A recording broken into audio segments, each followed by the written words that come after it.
So, hello everyone. Um, I hope you can hear and see us well. So, we're starting. We're glad Hi to guys. welcome all of you, who joined today, our like minded people and passionate design enthusiasts. So, today we are celebrating World Usability Day 2023, and the theme of this year is collaboration and cooperation. And this event itself is a collaboration between four design communities. Uh, DesignSpot here with us, OffGrid, Platea, and ThinkUX. So, Yeah, and me and Irina, we are representing ThinkUX here today. A couple of words about our community. We are on stage for 5 years, and initially we have started in Kazakhstan, but now we have around 3,000 people joining our community from all over the world, and we encourage you to go and join us in We Are Community platform, as well as follow us on our social media links, and that way you can stay tuned to our future events and joining us in the future.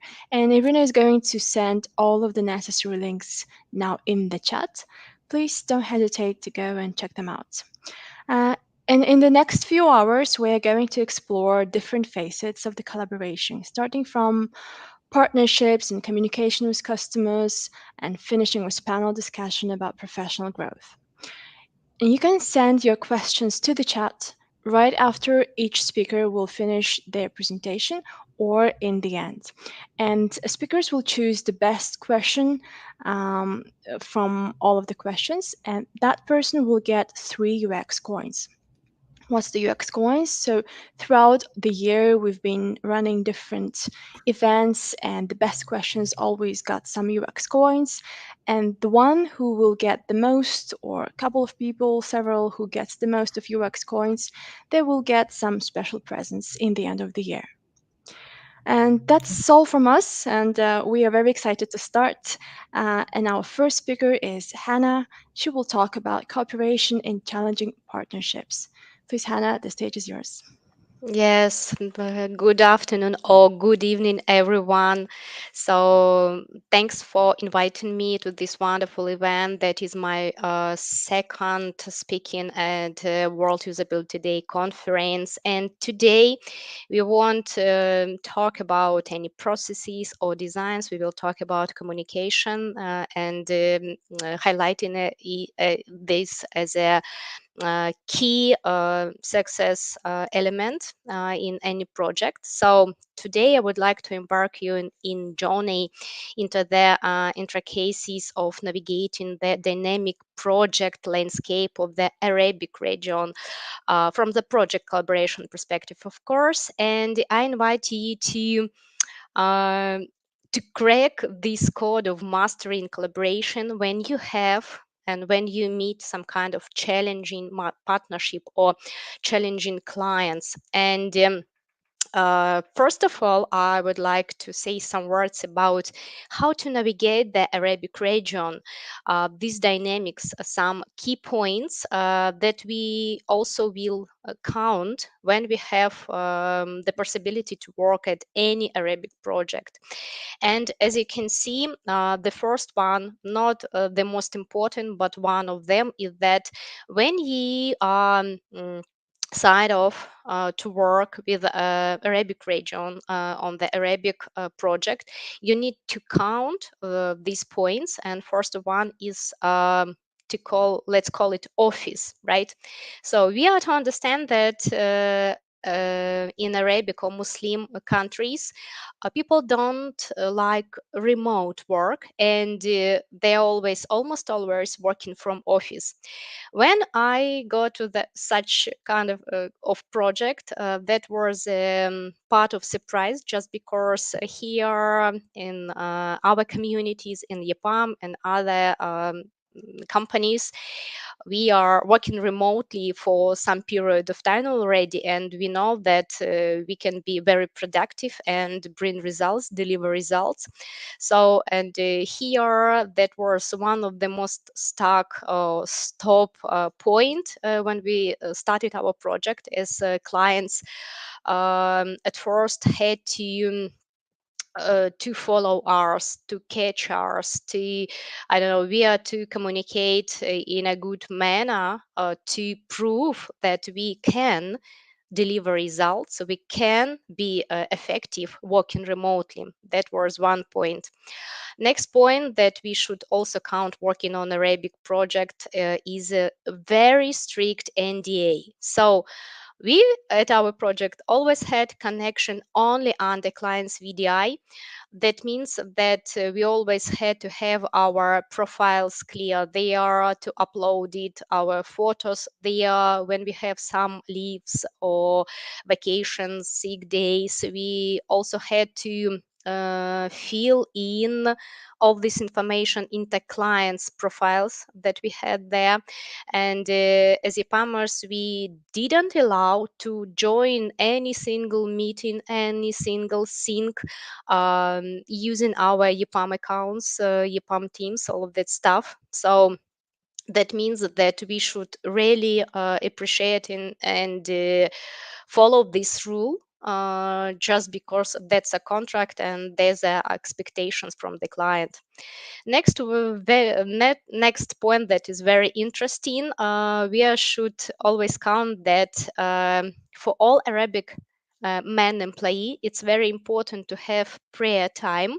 That means that if you want to call someone or to reach to ask some questions, all of that stuff, you are to see what time is it now and to understand whether it's a prayer time or not, just because we had some cases when we are trying to solve some questions and needed to reach some IT specialists, architect solutions, and we didn't have to do that right our sync calls just because this or that man were on a prayer time at that moment and won't be reachable at that time.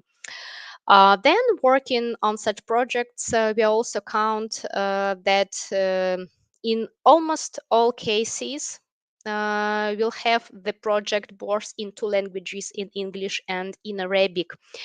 And when you're working in some other European languages, that is okay, just because they are in a bit way similar one to each other, but Arabic is totally different. And preparing designs and after that development implementation, we need to count that all the texts, all the designs, all the layouts will be inversed, right?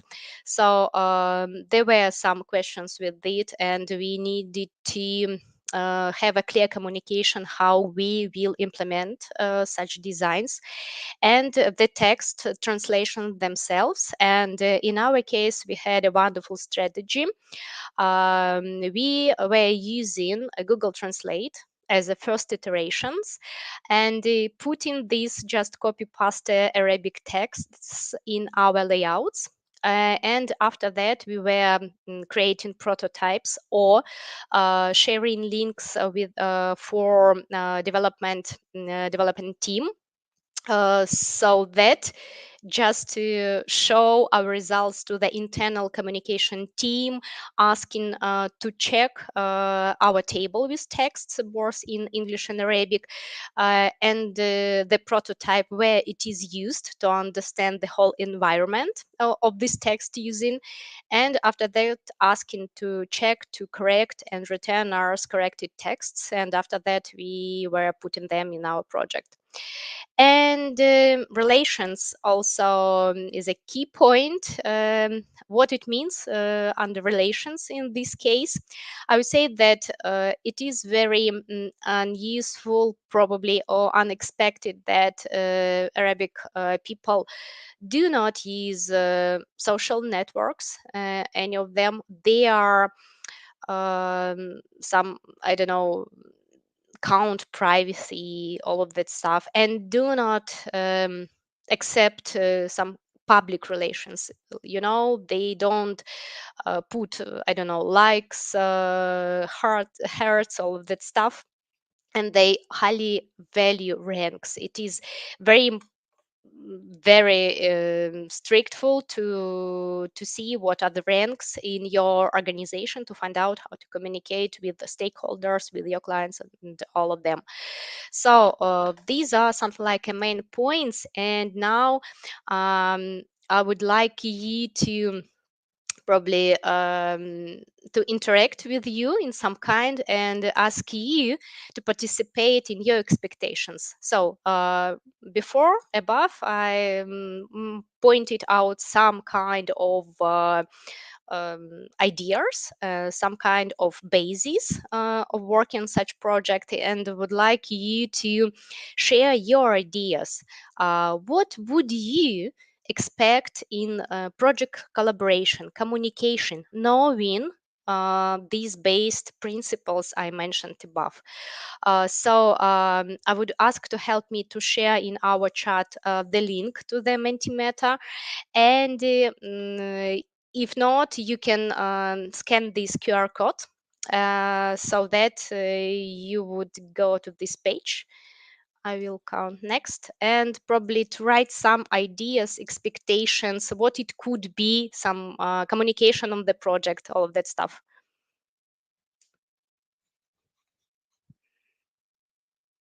Did you manage to? Okay, wonderful. Cultural differences.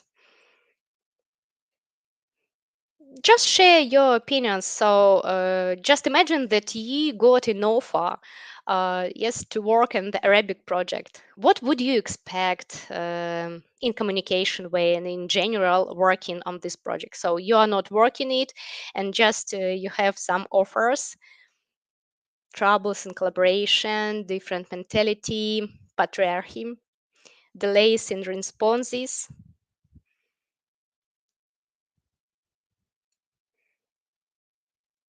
some more ideas, diversity, communication problems, domination by whom?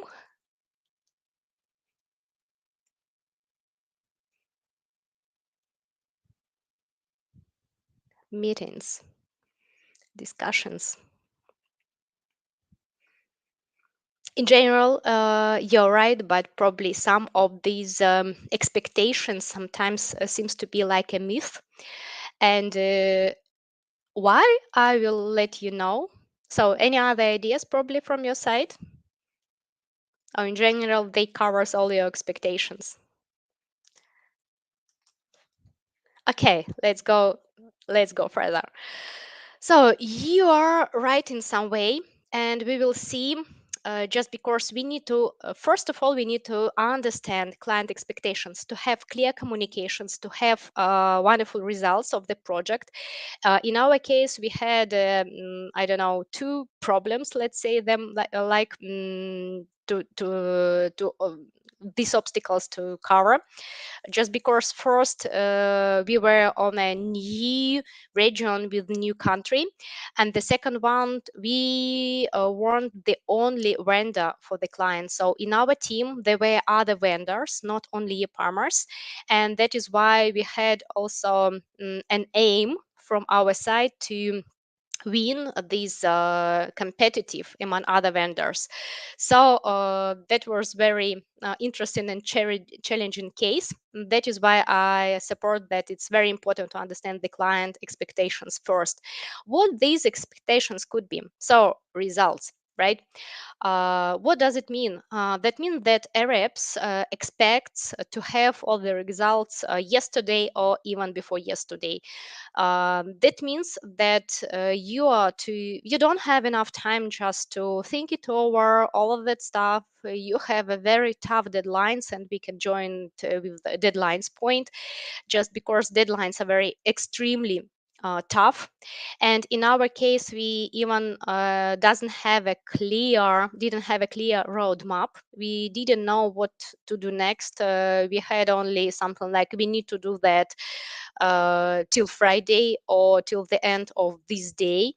And it causes some misunderstanding from our expectations as an European company, So also we have our own process view, process understanding, but in our case, there we had a client-centric collaboration, right, according with his vision of processes, and we even had an escalation of our teammate at the beginning of the project just because he wanted to suggest our own vision of processes, and client didn't agree with that. So we need to understand it and hear clients' expectations in this way as well.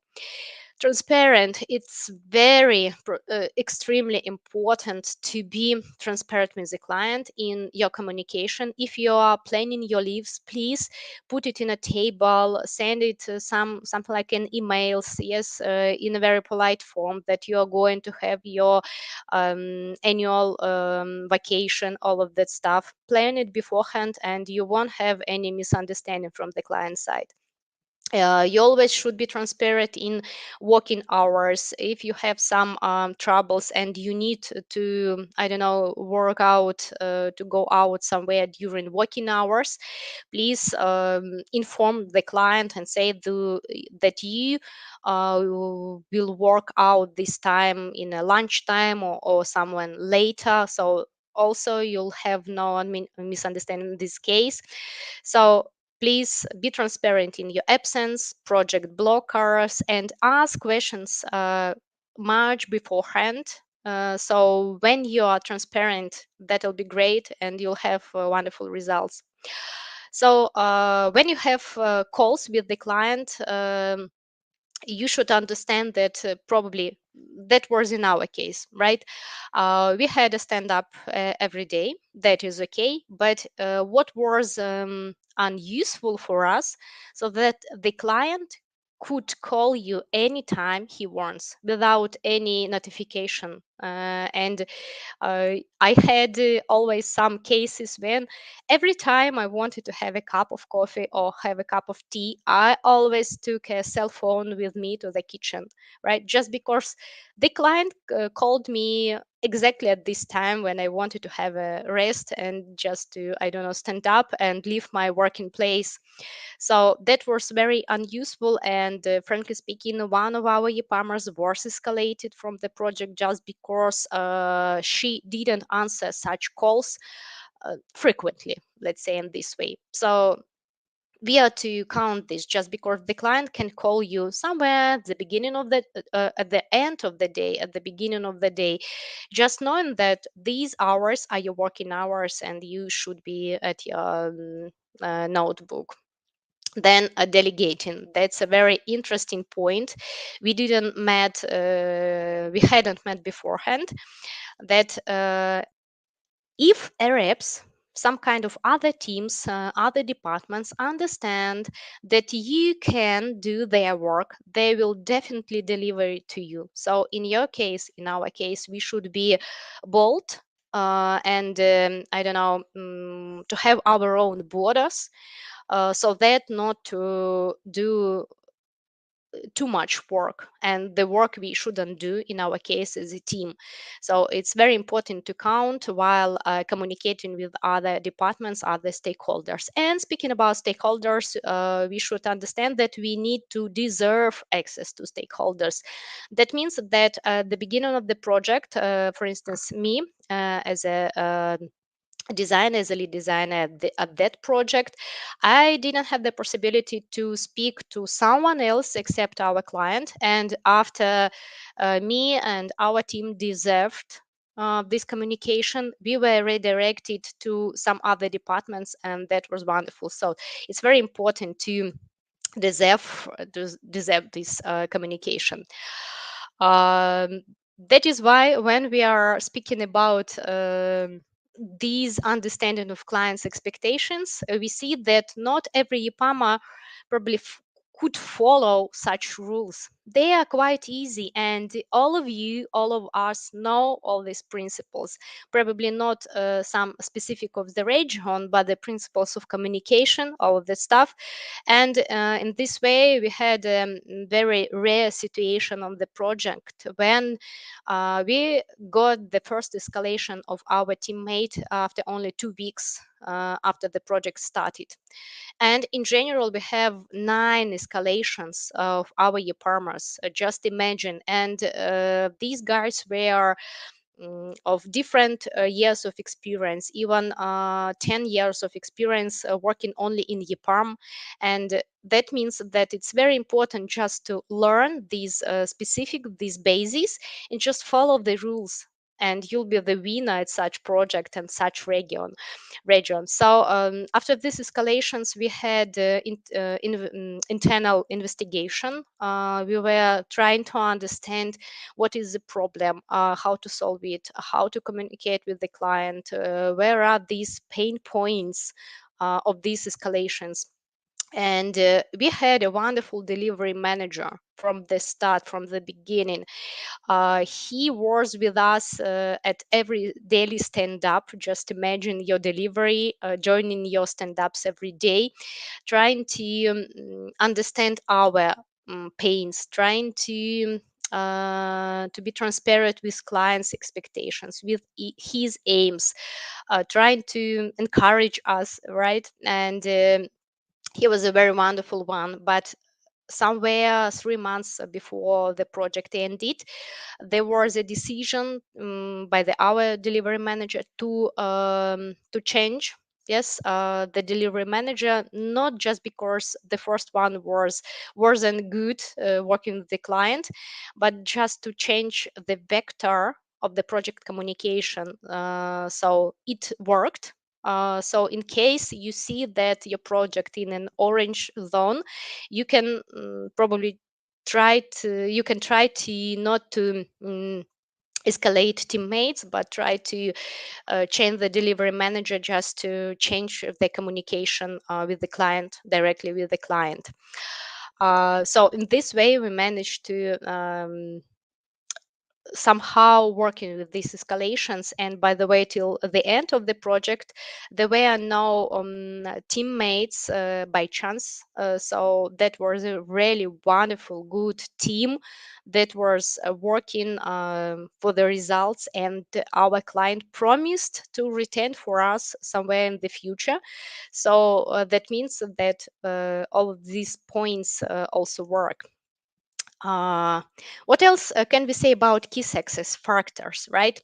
So that is very important. I guess all these principles, just try to, I don't know, memorize, to remember them again, just because we don't know what clients are waiting for us and what projects we'll be working on. So proactivity is a very wonderful success factor, just because it's very important to anticipate these challenging. Yes, it's very important to take initiatives, to show these initiatives to the client, to implement some kind of solutions before issues can arise, right? To try to ensure proactivity and forward thinking approach in this project management. It's very important, yes, to show your proactivity. Then, of course, cultural nuances is very important. And you were sharing your ideas that there could be some dominates working on Arabic project, probably. And I would also tell that in this region there are no gender equality in our European understanding. Yes, but what it means, for instance, in our case, on our project, we had ladies first principle at standards. That means that women are very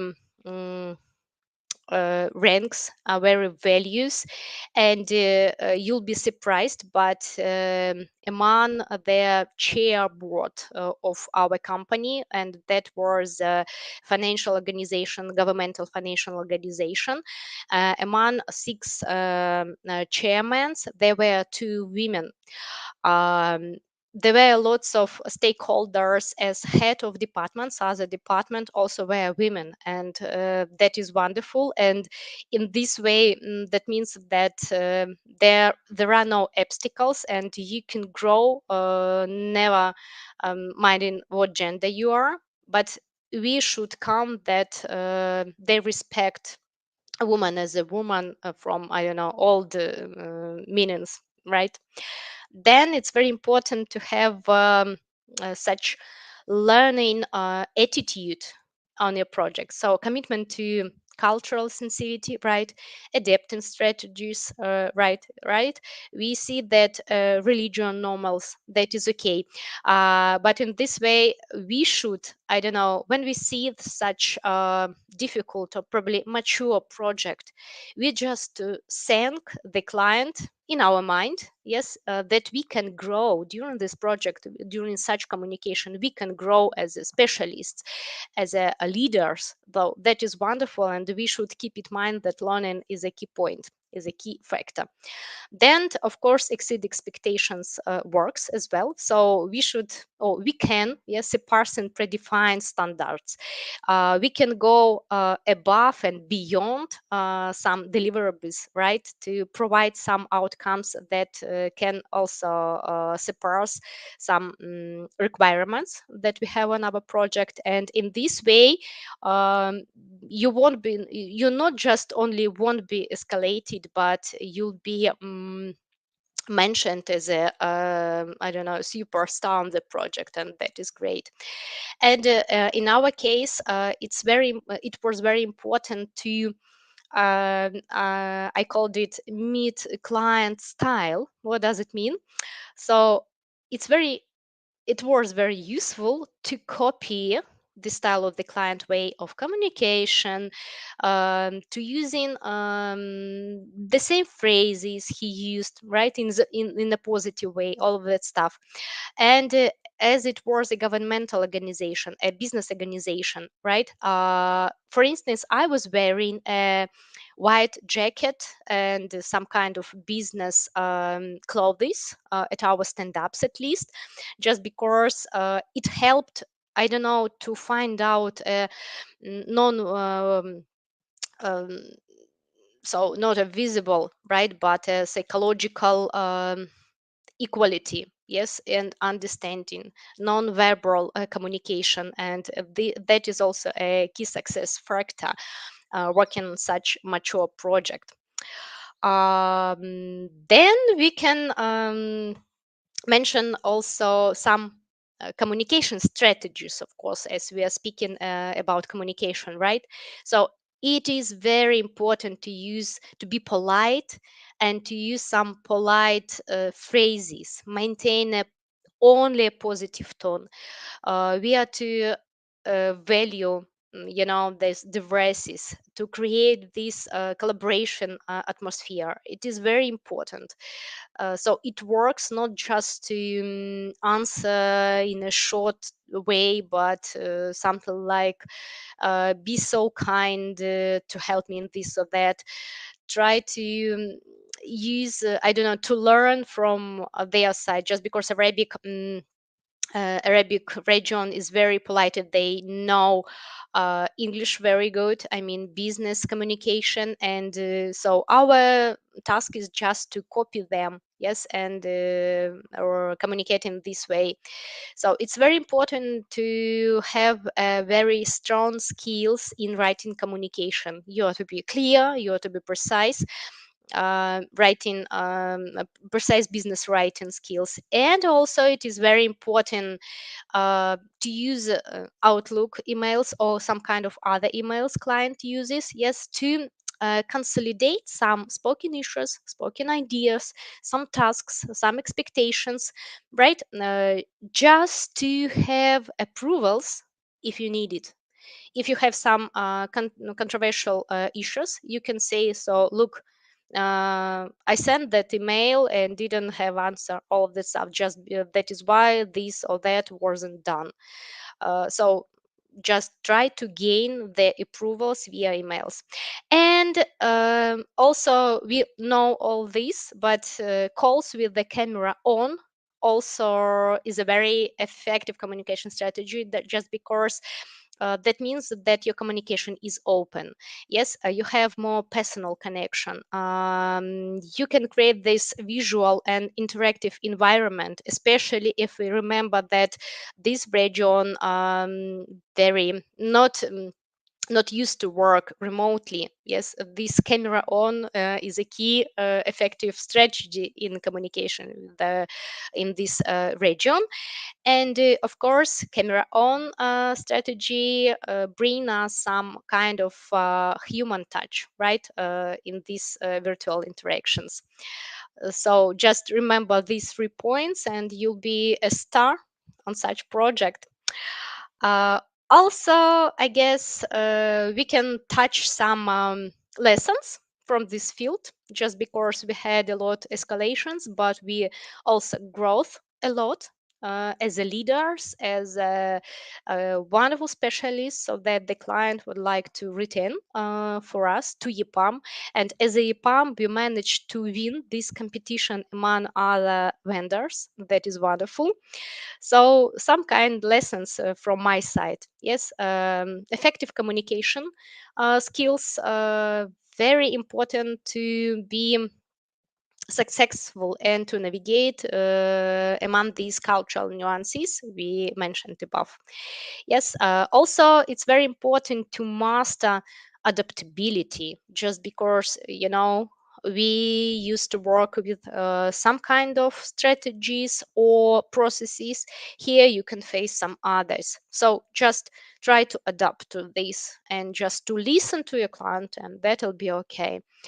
Also, it's wonderful to develop problem solving capabilities, right? And not just you are suggesting some decisions to the project, by you are suggesting these decisions under very high pressure situations. That is a very wonderful skill you can train if you get the offer to work in the Arabic region. That is wonderful. And it also important to understand how to plan your own work, how to meet these stringent deadlines to have the results. So if you just hear the client and he said that we need only 2 days to finish this or that part of work, just do that. uh, Try to understand how to manage your own time to finish this task, and you'll get the result as a team and as a team with the client.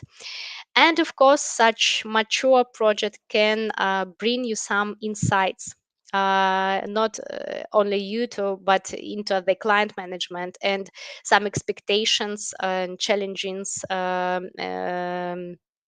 working on such mature project. And if someone, if you ask me whether would I prefer to work at such project again or not? I would say yes, despite some tough deadlines, despite all that difficult circumstances, on all of that stuff. I'll be very pleasant to return to this region and to work with such clients and with our clients again. So I guess that's all from my side. Probably have some any questions. I guess we have some, I don't know, 5 minutes to answer them. Anyway, you can leave your questions for me in our chat.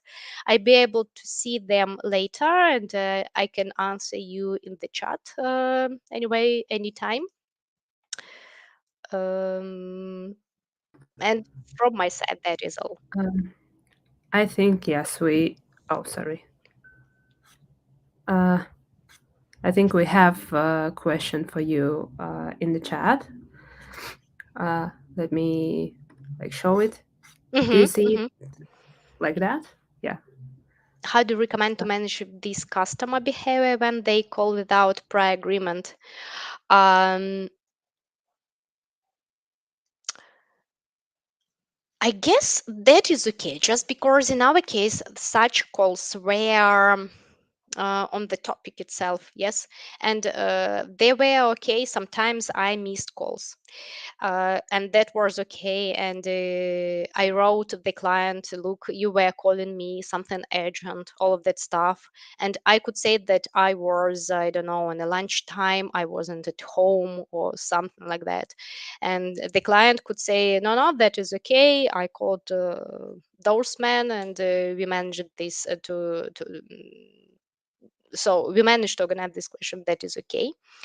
That means, again, not just calls, the only point here, but the communication with the client and transparency with the client. You can say that, look, I have I don't know, two children, and I need to bring them from school, and I will be absent at this time. So that means that I won't be at my working place 10 minutes or something. And the client understands that that is okay, and that is life. Sometimes just because he sometimes wasn't at office as well, we are all human being, right? So we are just to be transparent in our communication, and as I mentioned it beforehand, right, just say the client beforehand, be transparent with him, communicate, try to understand why he is calling, why you're not working, and try to find some I don't know how to say it, try to find something between try to follow some sentence line, something like that, right? Not to be absent every time, and just count that we are all human beings, and if you are transparent and you deserve true trust from the client, that'll be okay with that calls.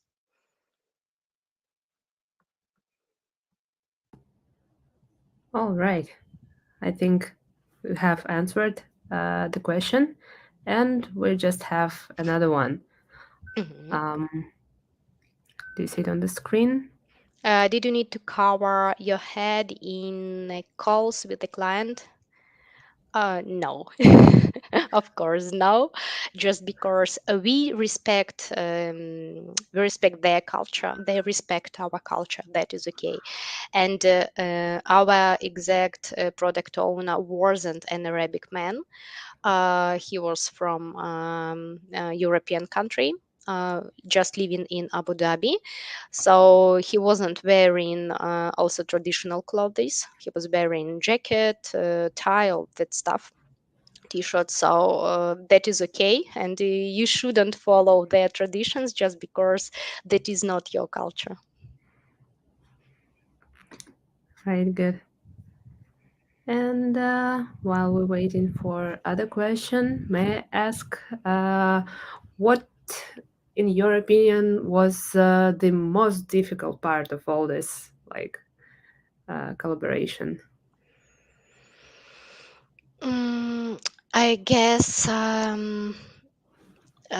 the client position probably, but it's a good point as well. But I don't know, we are working always under the pressure just because we saw the word ASAP so often that it seemed to us that our client's name is ASAP. Just joking, right? Yeah, but that was ASAP, not acceptable, and we are to be bold enough to harass others. That was so strange for us just because in Japan we are learning all that harassments. They are not a good way in communication, all that stuff, but we were hearing such words, such phrases. But if you just look at it at another angle, you understand that we are to be bold, and that is okay just because I said previously that Arabs wants to deliver you and your team everything they could. So you need to, I don't know, held your borders, right? Held your tasks, only your zone. And in these meanings, this bold is quite a working strategy. Also, if you just don't if you are too switch off your feelings and look at these as SAPs and not acceptables, something like I don't know, strategy in doing in the right way. And when you see that you are just doing your work and see the results and the a wonderful feedback from the chairmen, the whole chairman board from the organization, you understand that that is okay. And anyway, as I said, our team survived, and that was a brilliant team. That was a crystallized team that was working, smiling, joking. Our product owner, our client, was a wonderful man with a wonderful English. We were learning all the time. He was, I don't know, after we deserved this trust, he was showing us something like a internal kitchen, some situations, and that was wonderful. So I guess when you just to understand the project from another way and see that you can learn from this stress disappears somewhere. I am proud Yeah. that I was working on this project with this client. Yeah, thanks. I think we all can learn from you, like to treat everything very positively. Positive. After all, yeah. So, all right. Seems like we don't have questions anymore. So, thank you very much for your interesting talk. That was really fun. So, and I think we can move forward. Thanks, Um, everyone. Thank you. We have our next speaker here with us. Yes, Sergey. Hey guys, this is me. Oh, next speaker. Can you hear me well? Can you see me? I think yes, I can. So, do you want our audience to confirm it, or we just can move? No, just asking you. That's enough. Yeah. Okay, good. So I can hear you. Well, so the stage Lovely. is yours. Awesome. Thank you guys. So, hello again. My name is Sergey and I'm a experienced designer with more than, I believe, 15 years of experience, and I'm also a design manager. And today is one of my favorite topics is like presenting here is tips and tricks of communication with customer and not only. So let's have a look. Here's the agenda. So quite basic thing. Let's start from introduction, then goals and objectives, then plan and timeline, some philosophy from me as always, and a quick summary. So this is it. Please reminding you are always welcome to ask anything in chat. I can have a look. So, and hope we will have enough time for Q&A session at the end. So thank you very much. And let's start. So communication, right? So what is communication? Quite a global question, right? It's like everything and nothing at the same time because communication and it's not the goal. It's just the instrument. So we're not talking about like friendly communication, small talks, icebreakers, and all of that. In the global case, we are dealing with a business communication here, right? So we are dealing with customer, we are dealing with some serious, projects, companies, long-term responsibility, relationships, and all of this, right? And some things that I'm going to share may seem quite obvious, right? So you can say something like, hey, Sergey, stop saying this. This is obvious thing. But I love to tell that all the good things are kind of a big part of good things are pretty obvious and simple, to be honest, right? Everyone knows that fruits, and vegetables are healthy and good for you, but many people still proceed to eat tons of sweets, right?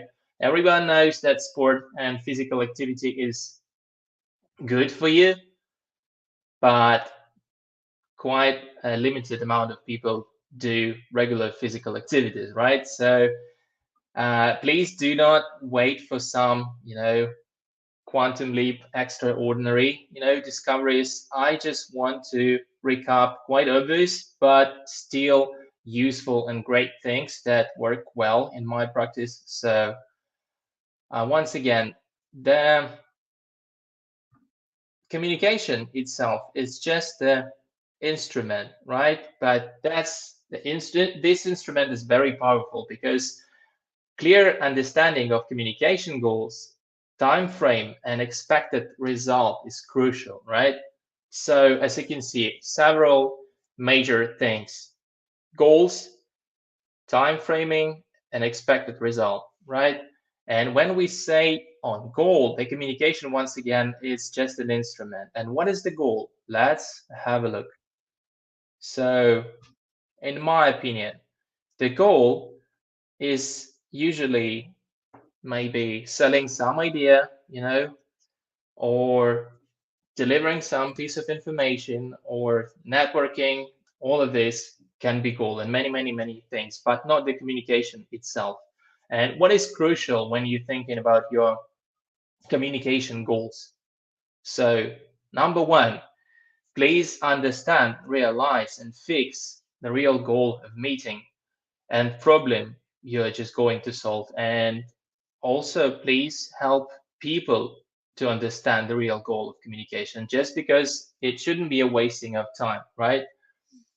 Another one, be specific. Once again, reminding we are talking about business communication mostly here, right? So be specific, focus on real important things, on users, on business, on metrics, and everything related.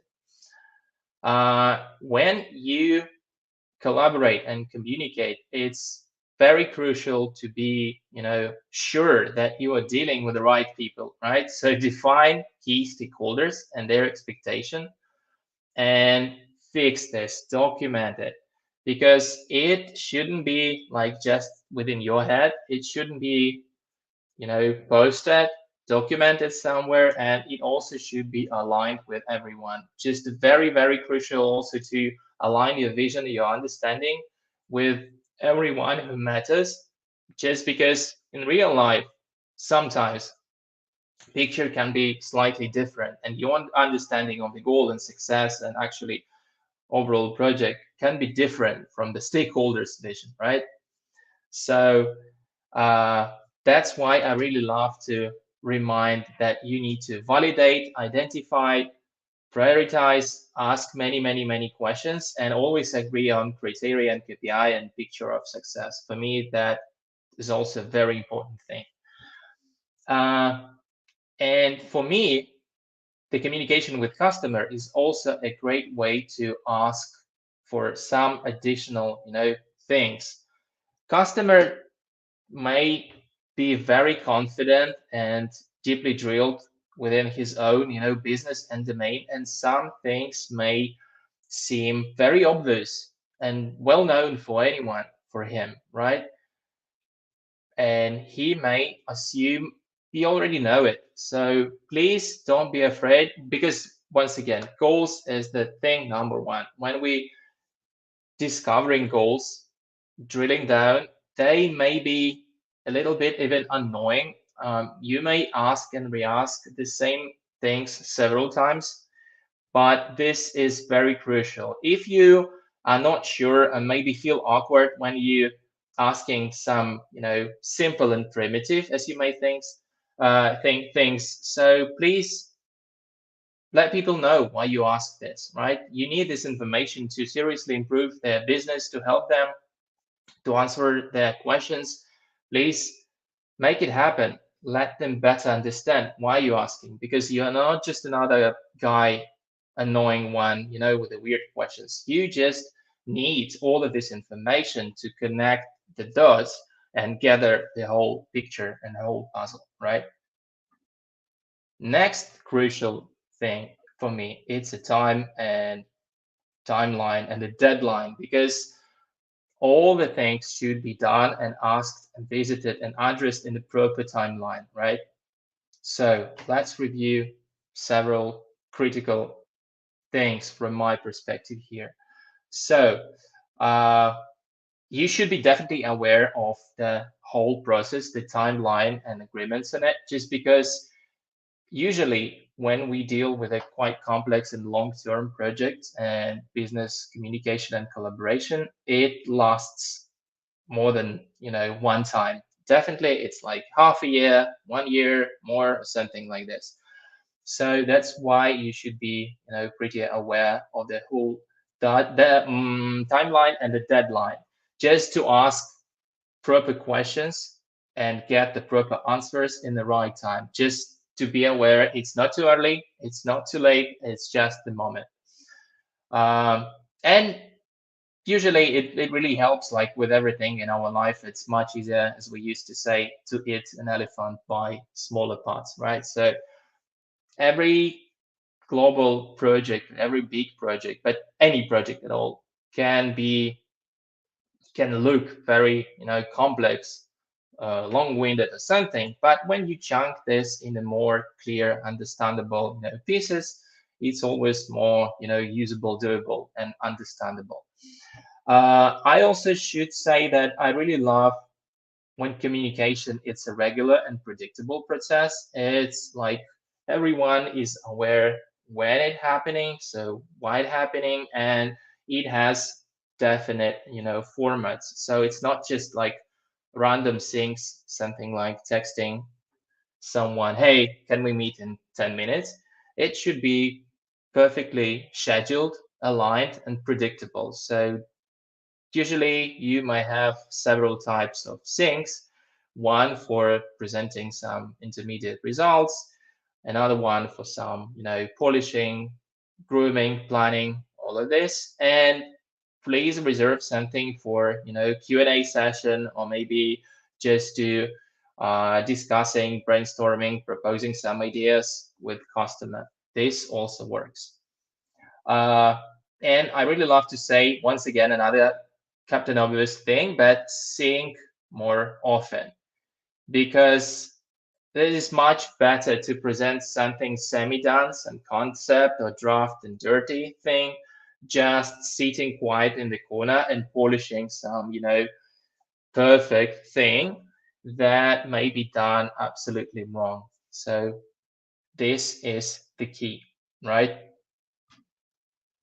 And as I promised, this is a time to collect all of this together, just because we already touched some goals, crucial things, timeline, and I believe there is a perfect moment to collect all of this into a smaller picture and more finalized pictures. So general thoughts here. Once again, communication is the key, right? Think often, check and recheck your assumptions. It's not like one-time thing. So it it is not the key when you just met once in the beginning of the project, then probably somewhere in the middle, and then one time in the end. This is a perfect, recipe how to ruin your communication and your project. Uh, be proactive and know everyone. And I assume that everyone from the key stakeholders and managers should also be aware of you. Don't be afraid to ask and clarify, right? Because once again, if you feel awkward, just tell people. For me, I know that I probably ask some, weird and simple and primitive things, but for me, that's maybe a new business, new domain, new design specific. So please, as much information as you can. I'm collecting it, I'm mapping it, I'm aligning all of this, and this is really crucial for getting really helpful and vital, result that matters, and that will definitely help you to improve or transform your business. Uh, Make sure you involve really important people into communication. So there is a quite simple, exercise and deliverable for this, naming stakeholders map. So please make sure you include right people into the meeting. You ask right people right questions, And please save people's time, right? So just do not include all the people you know within the company into that communication, just because people are pretty busy, right? And this project and communication collaboration with you may be just a part of their daily activities, and they have tons of their daily routine and own KPIs and all of that. So please respect them. Please respect the, work and life balance and all of that, and be sure you only include people who matter into particular kind of communication.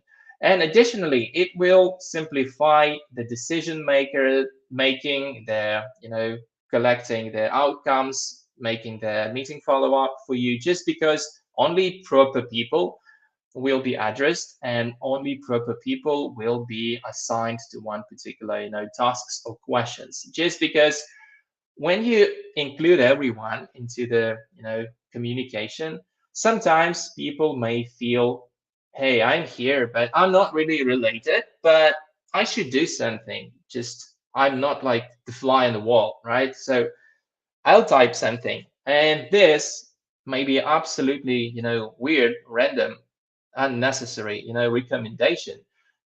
That may trigger you. Yeah, you may start follow all of that, and you may finalize all of this in a completely wrong destination point, right? So one more second of philosophy, as you think, right? So as I mentioned, goal, timeline, and the expected result is crucial. So as you can see, detailed plan lets customer and team clearly understand what problem we solve, who is involved and responsible, what's the timeline, what is the deliverable, and how we measure our success rate, right? So the final, you know, result of this, outcome of this, is the transformation of your communication plan, of your communication way from this, as you can see on the left side, random and unprepared. When you just completely lost, you're just jumping into meetings just because they appear, or maybe you just even scheduling them just because you feel you should, but honestly you do not understand what to discuss, who is the proper one to address all of this, and what to do actually.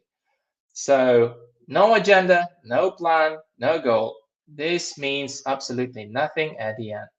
And this even may, bug people, because people do not like waste own time. They do not want and do not love to multitask. And this feels absolutely useless and annoying.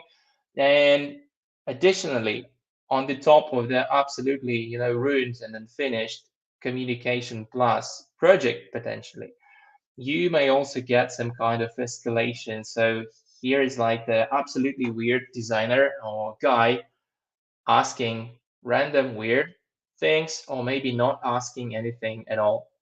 So, and at the final of it, just the way of this communication, it's usually you just listening, you just follow, you just like, Figma slash sketch slash Photoshop operator. So you just moving the pixels, not driving anything. So not interesting, not effective. So I'd like this to transform into this, as you can see on the right side. So well prepared and planned with structured agenda, structured expectations, with proper people on call, with absolutely clear KPIs, outcomes, and picture of the bright future, expected result, with great timing and meeting follow up. And you drive when you schedule it, or you at least co-drive or consult or really help with this, project and communication.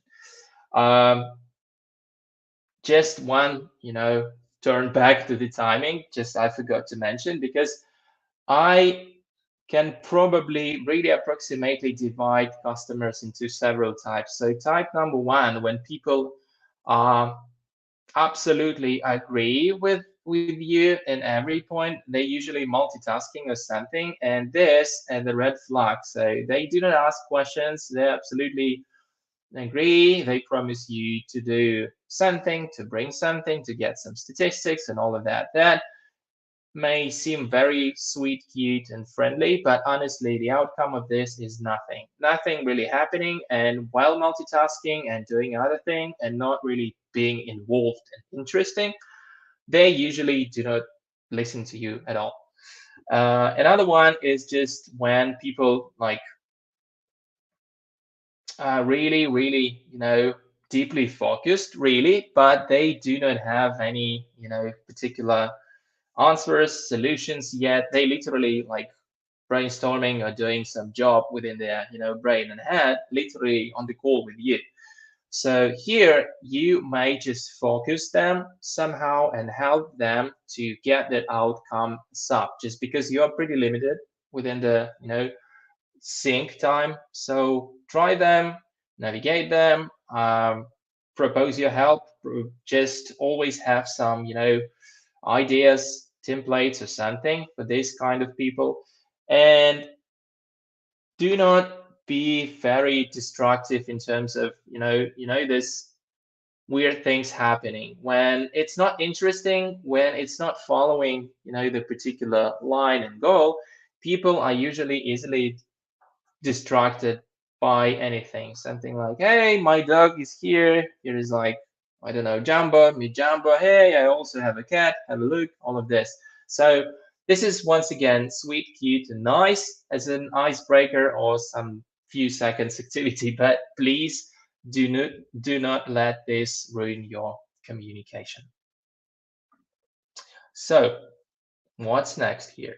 Once again, let's summarize all of this. I know that many, many, many things told, but I really want to narrow down. I really want this presentation and speech could be as much, applicable and helpful to you, because I really love this kind of talks when it's not just like a blah blah blah or kind of, radio broadcast or something in the background. I really love to help people to get some, quick tips and tricks they may really use right now after the meeting. So that's why you can see so many stickers over here on every second slide in this presentation.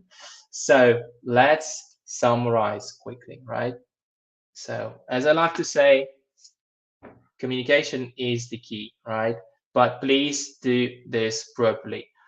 Do not hesitate to ask, and re-ask again. Be proactive, think often, mind the deadline, and know everyone. Be in smart rush, as I love to say. That means you are just focused, concentrated, you mind the timeline, but you're just following the particular, plan. You focus on business metrics, KPIs, and the right things. And please also keep in mind, who are you communicating with? So we may have a different level of communication. So if you communicate with the customer's designer, so please sound correctly. Please discuss design related things mostly. So all about the grids, pixels, design outcomes, users, and everything. So when you switch to business, please follow all about like business KPIs, metrics, transformational things, all of this. Uh, and meeting follow up. Probably not everyone of you is aware what is MFU. Sorry, this is meeting follow up.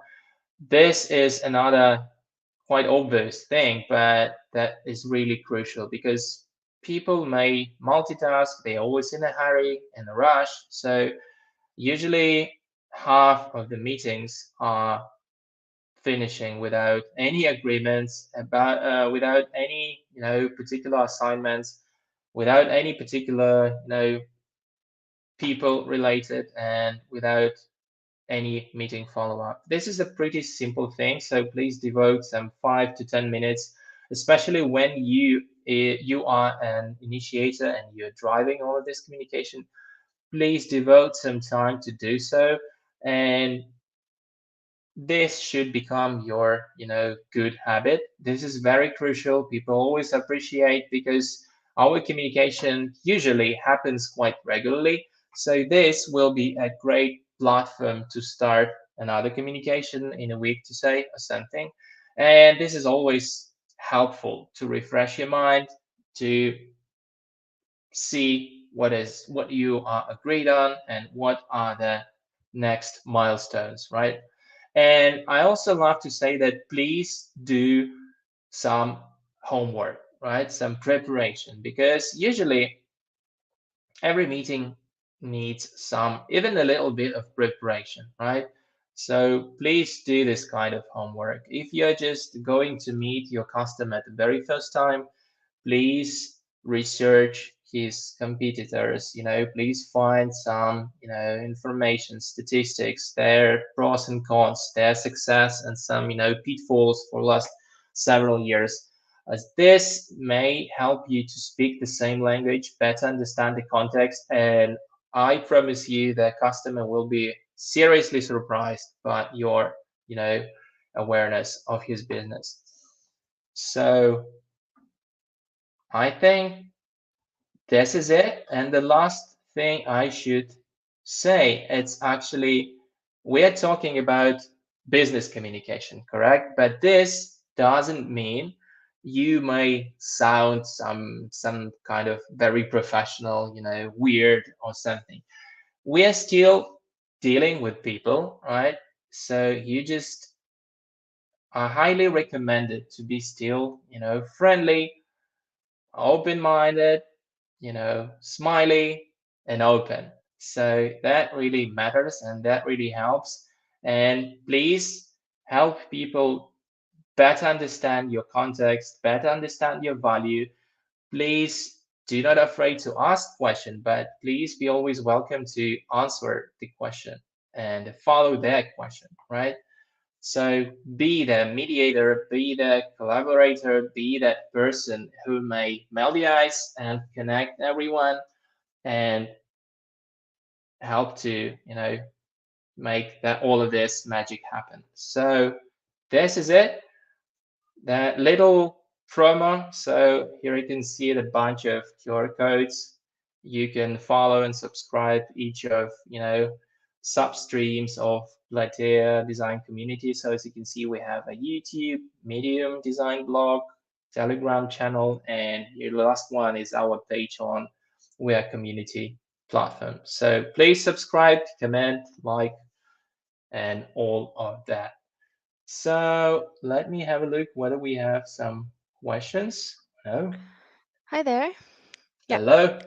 we do have questions, and thanks for a great presentation, Sergey. Let me read out some questions for you. The first one is Leah. She is asking, how do you plan your communications with users?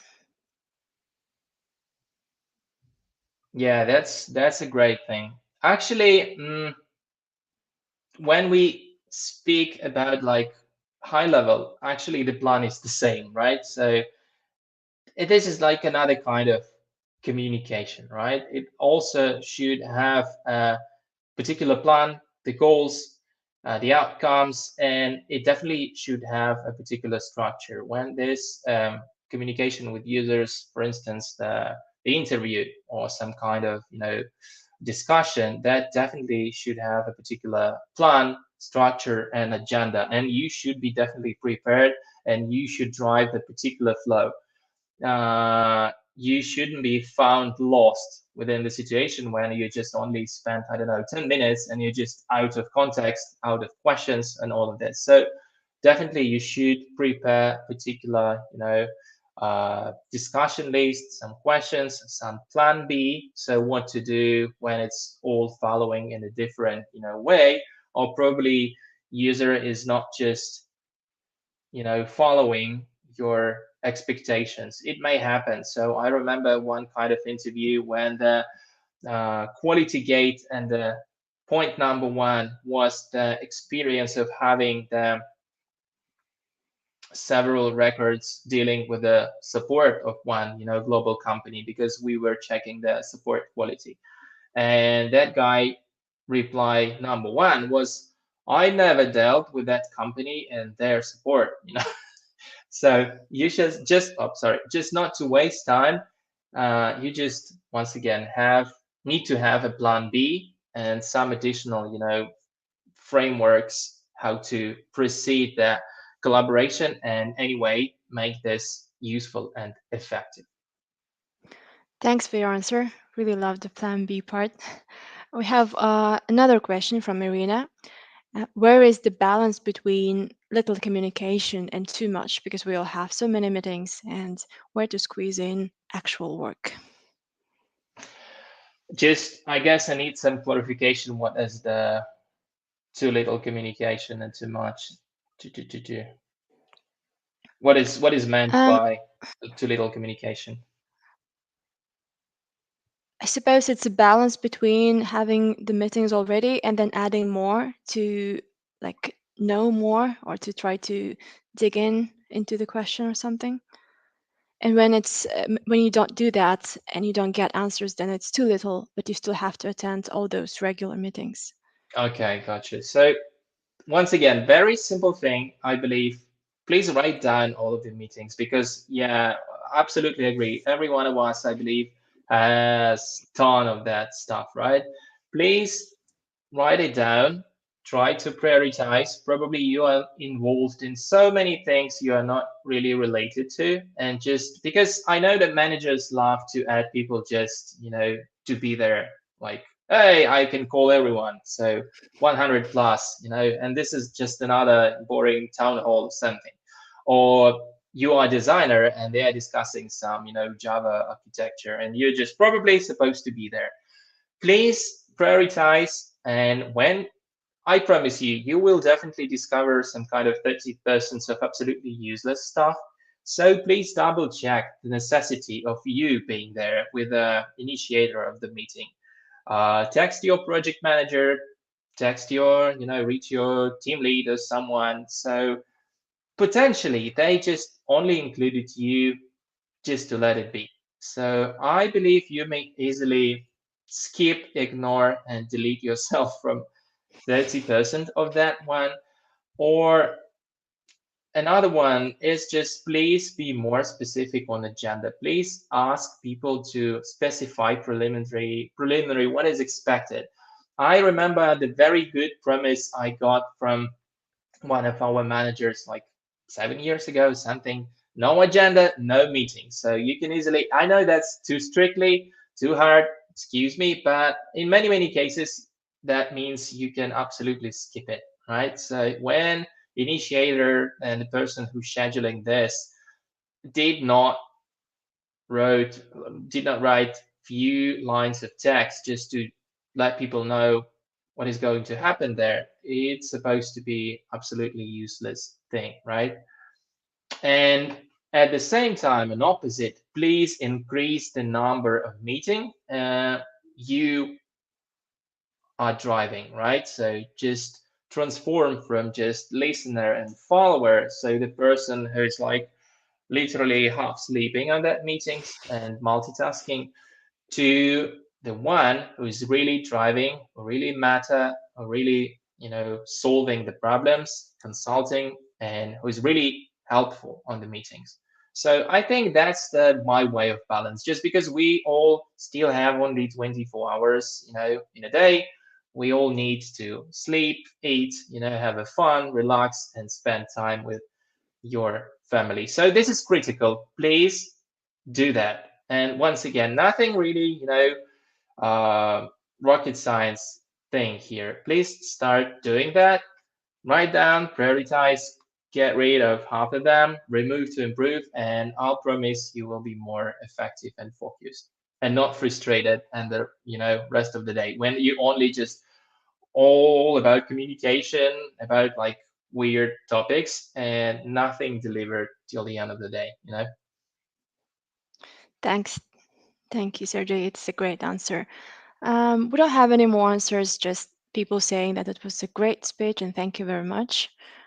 Thanks again. Thank you, guys. Uh, and now we will be moving to our next speaker. It's Julia. Let's wait for her to come. Yeah, hello. Hi, Julia. Yeah. And it's Julia Matvienko, and she's going to speak about collaboration with the product owner. And today she's showing off-grid community, and the stage is yours. Thanks. Thank you. Thank you very much for this introduction. Okay, guys, so today we are going to speak about very important topic on how to make your product owner trust you. And the title of this topic sounds like that: designer's opinion matters and how to stop drawing nice pictures for your product owner. I was in the position when I was just a person who really was drawing nice pictures for my product owner. And now, fortunately, I'm not in that position anymore. And today I'm going to show some tips and tricks on how to collaborate with your product owner in a correct way, and how to become a UX expert who has impact on the final product. So first things first, let's clarify for everyone here who the product owner is. So the Scaled Agile says that the product owner is a member of the Agile team responsible for defining stories and prioritizing the team backlog. So in general, for me, the product owner is this huge visionary who has the understanding of what our product should look like in the nearest future. And the product owner, in my opinion, has to drive the whole team to achieve this future perfect state of the product. And as a designer, you must be the best alive for this product owner. Let's just quickly review the main product owner responsibilities. So he has to own the scope and backlog. He has to define iteration and stories. He has to set up the KPIs and OKRs and roadmap. He has to prioritize tasks for the team. He has to approve design work, yes, before the customer. And also he has to solve like team conflicts and different situations, and he has to understand enablers. Enabler is something that must be done in order to proceed with the other tasks. And you would ask me, so why product owner is more my bestie as a designer, right, than business analysts? So the huge difference between these two roles is the following: is that the business analyst, he is mostly focused on the requirements, and he is mostly focused on getting the requirements and to communicate and communicating these requirements to the team, to the development team, and you, of course. So he is mostly focused on the requirements roadmap, requirements analysis. He is mostly involved in communication with stakeholders. He is focused on solution, and he is also writing all the user stories and stuff, right? And he is responsible for the project acceptance criteria. While, as I already mentioned, the product owner is a person who has this vision. He knows how this product should look like in the nearest future. So product owner knows the product roadmap. He has the market focus. He understands the customer. He understands customers, your users, and this is exactly what you as a designer should do, right? And he knows how to satisfy user needs. He knows this great artifact as competitive market analysis, and he understands the strategy. So of course, it's in real world. We understand that there are some other cases possible in the real life. So as you may see, designer should closely work with both roles, with a business analyst who is a stakeholder voice, and also with the product owner who is a market voice. Because as designers, of course, we have this very hard job of uniting stakeholders and market's voice, and we have to satisfy both business needs and user needs. So some effective collaboration tips, how to gain the how to become great friend for your product owner. So you have to gain the same product knowledge as your product owner has. Why is this important? Because in order to speak the same language with this person with this role, you have to understand what this role and what this person understands.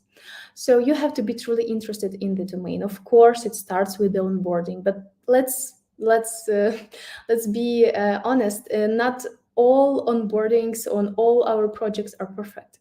So when you just join the team, when you just join the new project, please be truly interested in the domain. You have to do your desk research. You have to read some information, to Google information. This is a very nice skill. And you have to ask as many questions as you may ask. Of course, some of these questions may sound stupid to you, but there are no such thing as stupid questions. You have to participate in demos.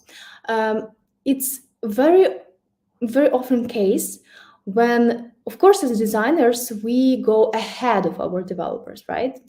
Maybe 2 weeks, maybe sprint, maybe more. And there is a real case when designers might skip demos because they already know this information. Why should they go to these meetings, useless meetings, right? But it's very important. Because as a designer during this demo, of course, people may ask questions, and it's nice when you are answering these questions.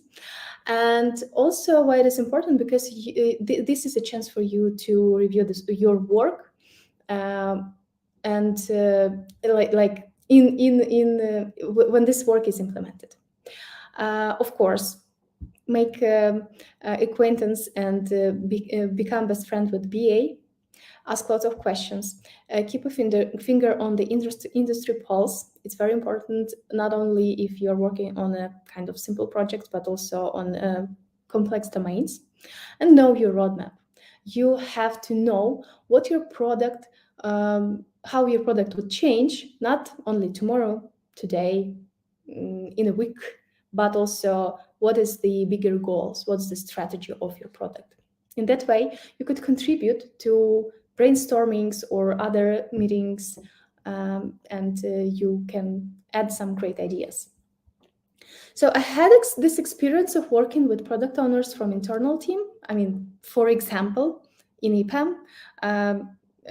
So yes, I had this experience working with product owners who were from my internal team, and also experience with working with product owners from the external team.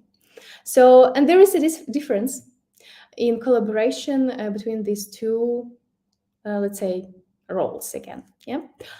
So, product owner from the internal team would more likely stand on your side in some discussion, in different discussions, right?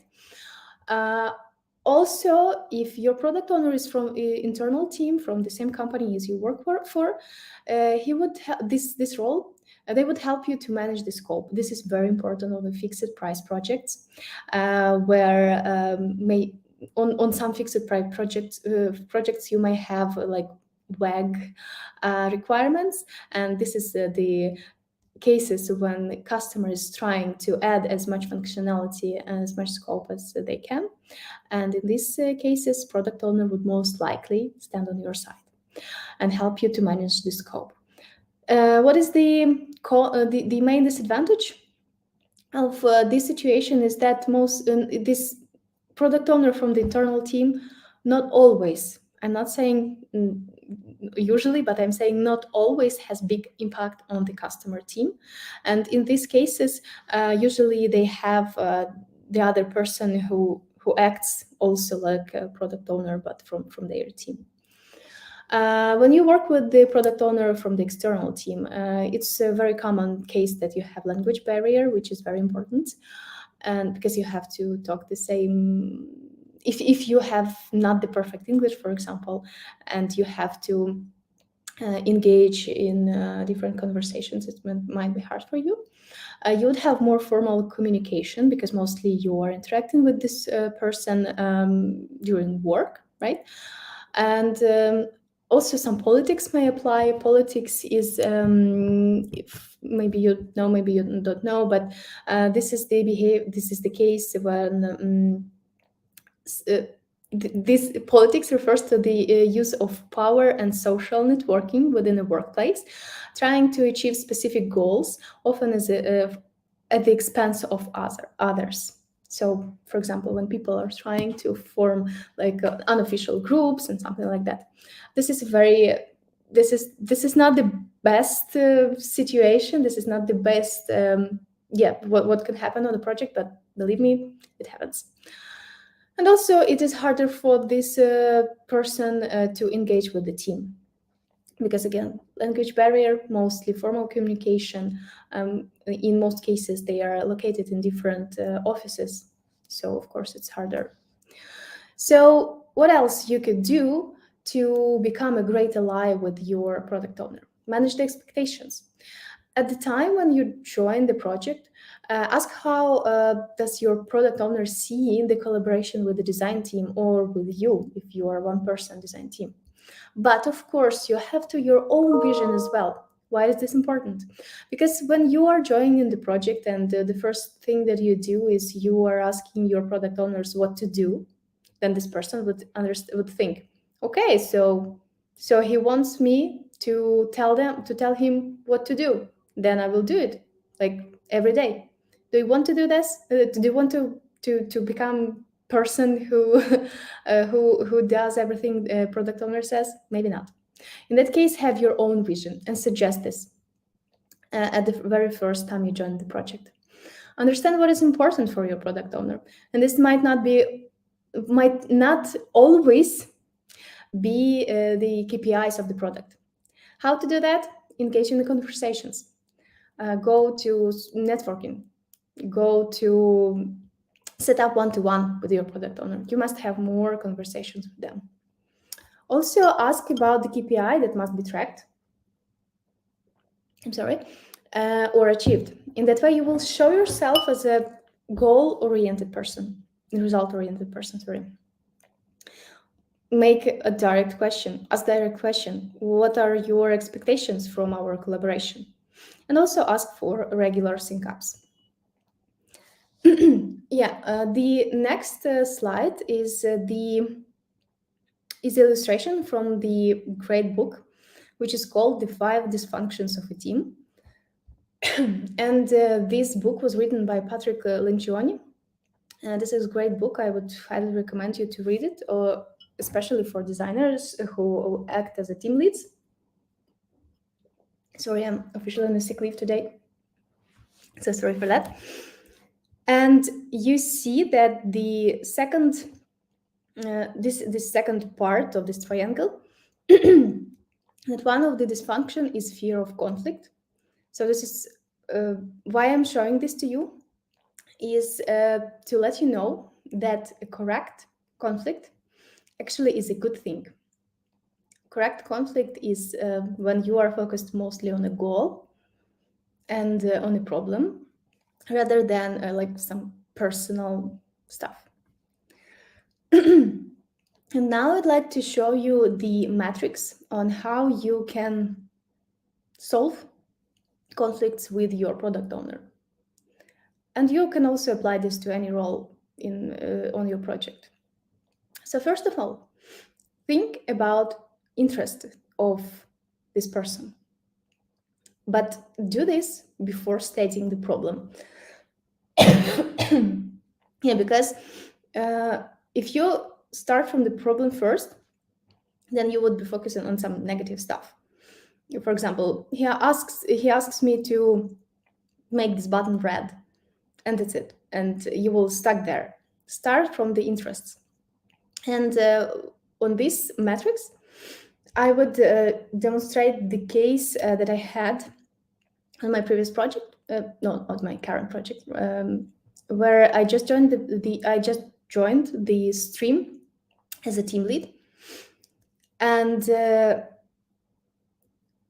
person, the product owner, asked me to start working with the designers who were working on the stream, even though it was not my team at first, because he told me, okay, so they don't know what to do.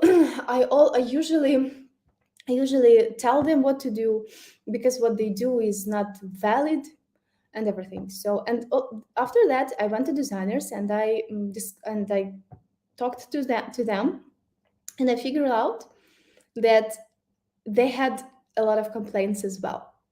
They told me he always tells us what to do. We don't feel motivated. We don't like this work and everything. So what I did, I started to state the interests and fears of each role. So in this situation, what we have, we see that our product owner is interested in making better design decisions. He also wants to grow as professional. He wants to be efficient, and he wants to trust his team, because working with the designs is not his responsibilities at all, right? At the same time, we see that there are some fears and concerns of this person. We see that design team won't be spent. He fears that design team time won't be spent efficiently. We see that he fears that design decisions won't meet the requirements, and design solutions won't be feasible to implement. When we go to designer's interest, here it states your interest, but you usually have to write your interests, because this is the matrix for solving conflicts, your conflicts. And we see that these designers actually, they had the same interests. They wanted to make better design decisions, they wanted to grow as professionals, and they wanted to be efficient. Also, they wanted to make impact on the product, which of course I think you also wanted to do as well.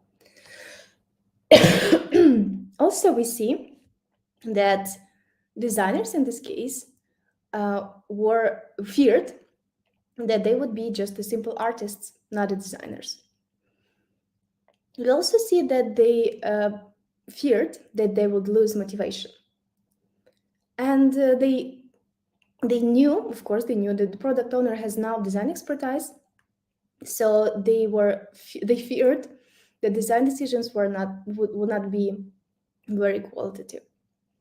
So first of all, when you create this matrix, and you will see that actually you have the same interests.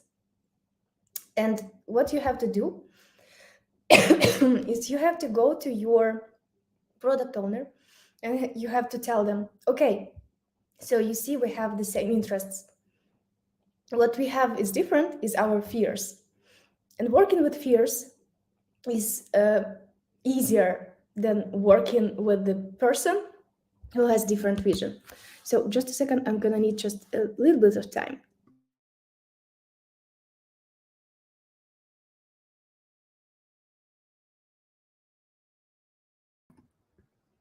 All right. While we're waiting, I just want to remind you that you can ask your questions in the chat. And right after the speech, Julia will answer it. So Yeah, thank you. I think she's back. Yeah. Okay, so let's proceed. Another tip: ask what's the goal of the task, right? That you just received, but do not ask what to draw. Although there are some cases when it would be beneficial, but I will cover them later. Okay, so you have to understand the vision that your product owner has to this task, because okay, we are designers, we are great people, but we may not always know what is really needed, because we may have not enough knowledge, domain knowledge as well. Also, start from quick, I guess this well known for all designers, but start from simple sketches, validate this with your BA and development team. This is very important. Just stop preparing dozens of versions for every task. This is also what I'm asking my designers to do. Just stop doing this. Stop saying, okay, I have 3 versions. I'm going to show them to you, and then you will decide. So why are you doing this with your product owner? Does this person has design expertise? No. Then why are you making person without design expertise to make design decisions? I don't know. Do you want to do that? Like, do you believe them more than yourself? I don't think so. So always go, I would recommend, and this is my rule, always go with a version that you believe in the most, and try to justify the solution. Okay, there are some cases when you are wrong. This could be possible. In that case, you can revert to the previous versions if you understand this previous version fits the goal better. But just stop preparing different versions and asking other people who are not designers to make this design decision for you. Okay. And also show user research results, competitors' examples, best practices when you are justifying your design solution. Oh yeah. Now the best part of this presentation, personally for me. So I had like different cases working with different product owners. And the first case is product owner micromanager. I believe that some of you also had these situations, were in these situations. What to do if you meet a product owner who is micromanager? So first of all, most likely people who apply micromanagement are the people who think that they are the only person who make things work, and they are the only persons who can do this job. It's not like they are bad people, not at all, but this is just their thoughts. So what you have to do? You have to build trust. You have to suggest an accountability system. For example, at the end of the every day, I will send you the link to the design that I worked on today, and you will review it, and you will tell me whether I am moving in the right direction. The next one is when you understand that you can't do this anymore, overfeed them. What does it mean? If this person wants to know everything what you are doing, then tell them everything. Tell them about even the teeny tiny thing that you are working right now. The goal here is to overfeed this person, because of course they don't only have this design work, they also have different stuff. And if you overfeed them with the information, at some point of time, they will definitely tell you to stop. Establish expectations. We already covered that. And ask for forgiveness instead of permission. I guess it's pretty clear. Do something first, and then if it not work, just say, okay, I'm sorry, I just wanted to try that. If it doesn't work, then fine. The next one. The next case is product owner has lots of ideas, but the team has limited capacity. This also could happen. What you should do? Make meeting notes after every meeting, because this is your everything. This is also kind of accountability system. Bring several system architect to your meetings, because this is the first person who would tell them, no, this is impossible to implement. In your project, it could be a system architect, developer, team lead, or something like that. Create design roadmap for these cases, because every time when you see that your product owner is trying to go to space, as I say, you will put them back saying that, okay, so let's look at the design roadmap. We don't have this here. And if you want to add something here, something to our scope, then that would mean that we would have to postpone other features. Do we want to do that? Make estimations and also think about the risks when you make these estimations. And when you see that something is very good, but you don't know whether it could be done, especially on the fixed price projects, ask your business analyst to check what's in SOW, because this is the main document that would show that states everything that should be covered in the project. Okay, so the next case. Product owner creates draft sketches for designers. As I said, of course, it sounds terrifying, but there are positive aspects of this case, and I will tell you why. So when you join the meeting and your product owner says, okay, so I just created this amazing feature. So look at that, because I already created the design. And if you're okay with that, I will hand off this wireframe to our development team. So first of all, ask about the goal. What is the goal of this feature? What is very important here is that you have to agree that these drafts, this wireframe, as they say it, because this is a very well-known term right now, agree that these drafts are a way to communicate the requirements. They are not the final solution, because again, product owner is not the person who is a design expert, right?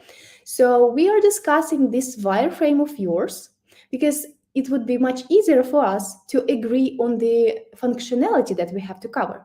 But as a design expert, I will have to review this and think on the best interface that would suit this goal. Okay. So this is what you have to do. After that, give proper feedback to your junior colleague, to your product owner when he presents the designs, the wireframes. But remember that you are not a mentor. This is not really your junior colleague. So try not to dive deep to design stuff and terms, because that would be very overwhelming. The next case, product owner asks development team to create solutions, and only after that designers create designs. It sounds horrible again, but in my current project, this is exactly what saved this project. Yeah, so what you have to do in this case, you have to ask for priorities. What is the highest priority here? And maybe there is, and why, by the way, why are they doing this? In my project, why were they doing this? Because we had to deliver something fast, and creating designs would take a lot of time. And we, in general, we had the design system, we knew how it should look like, and also the requirements were very vague. So yeah, we did with this development first approach. But what we also did, we asked for priorities, and for those features that were not the highest priority, we started with the design. Also, you have to ask your front-end team to inform you after every new idea, because in that way you could make updates in the designs or start designs at all, in general.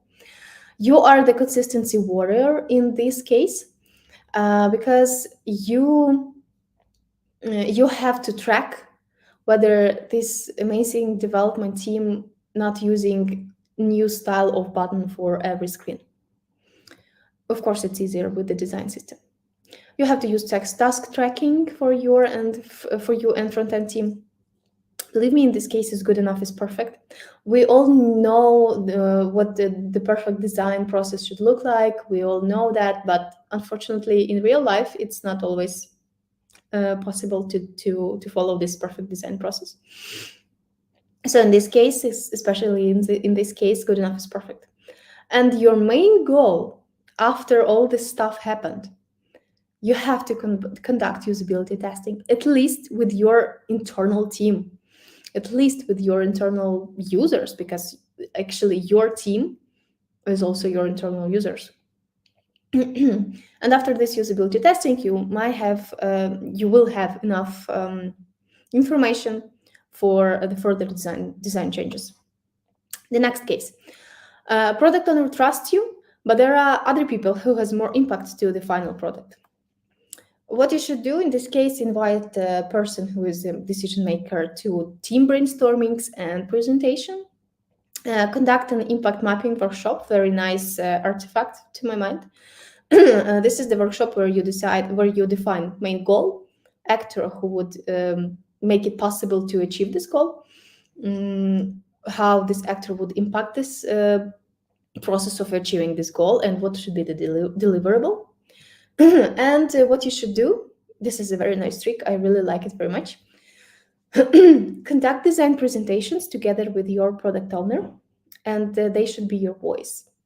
I know that designers really like to conduct demos to present their amazing work, but there are some cases, especially when you just joined the project, or there are some cases when you have not enough trust from these decision makers because they have like higher levels or something like that. Then discuss with your product owner that you think that it would be more beneficial if they would do the demo. Discuss with them what to say, discuss like the main focus points, and let them do that, and you will see that you will reach this buy-in easier. Yeah, so before I end my presentation, the last tips and tricks. Stop being afraid of your product owner. You have the same goal as we already discussed, right? In this conflict solution matrix. Convince your product owner like you convince your customer. I usually say to my team that before we show any design solution to our product team, we have to be fully aware that this design solution would really work. And we have to present our work to them like we do it for our customer. Next, stop talking about buttons. Ask about the problems that must be solved. Even when you are during you having a conversation with your product owner, and you see that they start talking with the buttons. Let's make input here, button here, and something like that. Ask them to just shift focus from the solutioning to discussing the goal. Also, do not forget to invite your business analyst and a system architect to team brainstorming. Next, even if your idea was not approved, there is still a chance that the next time or after usability testing, you will be heard. And I want to finish my presentation with the motivational sentence that product owner is your ally in every conversation with your customer. And sometimes they are even your voice. That would be it from me.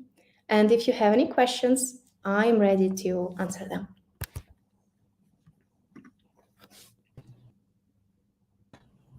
Yes. Thank you, Julia, for the very interesting and I think very, how to say, applicable talk for us. And we have at least one question in chat. I think I can show it here and I'll read it for you. What would you do if you, the designer, had a conflict with your product owner regarding the MVP or sprint scope executions, for instance, capacity, timeline, no budget, and tight schedules? Mm-hmm. Okay, so what I usually see when I work with designers, is that we tend to think that design is everything. Unless we do this design research, user research, product will fail, everything would be very bad, and so on and so forth.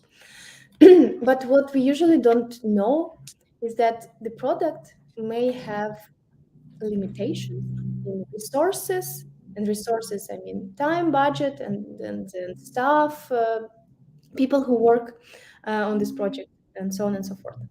So yes, you might have a conflict on this about this MVP, but as I already suggested, try to understand what are interests of your product owner. Why why are they doing this? Why are they not allowing you to include some feature to this MVP?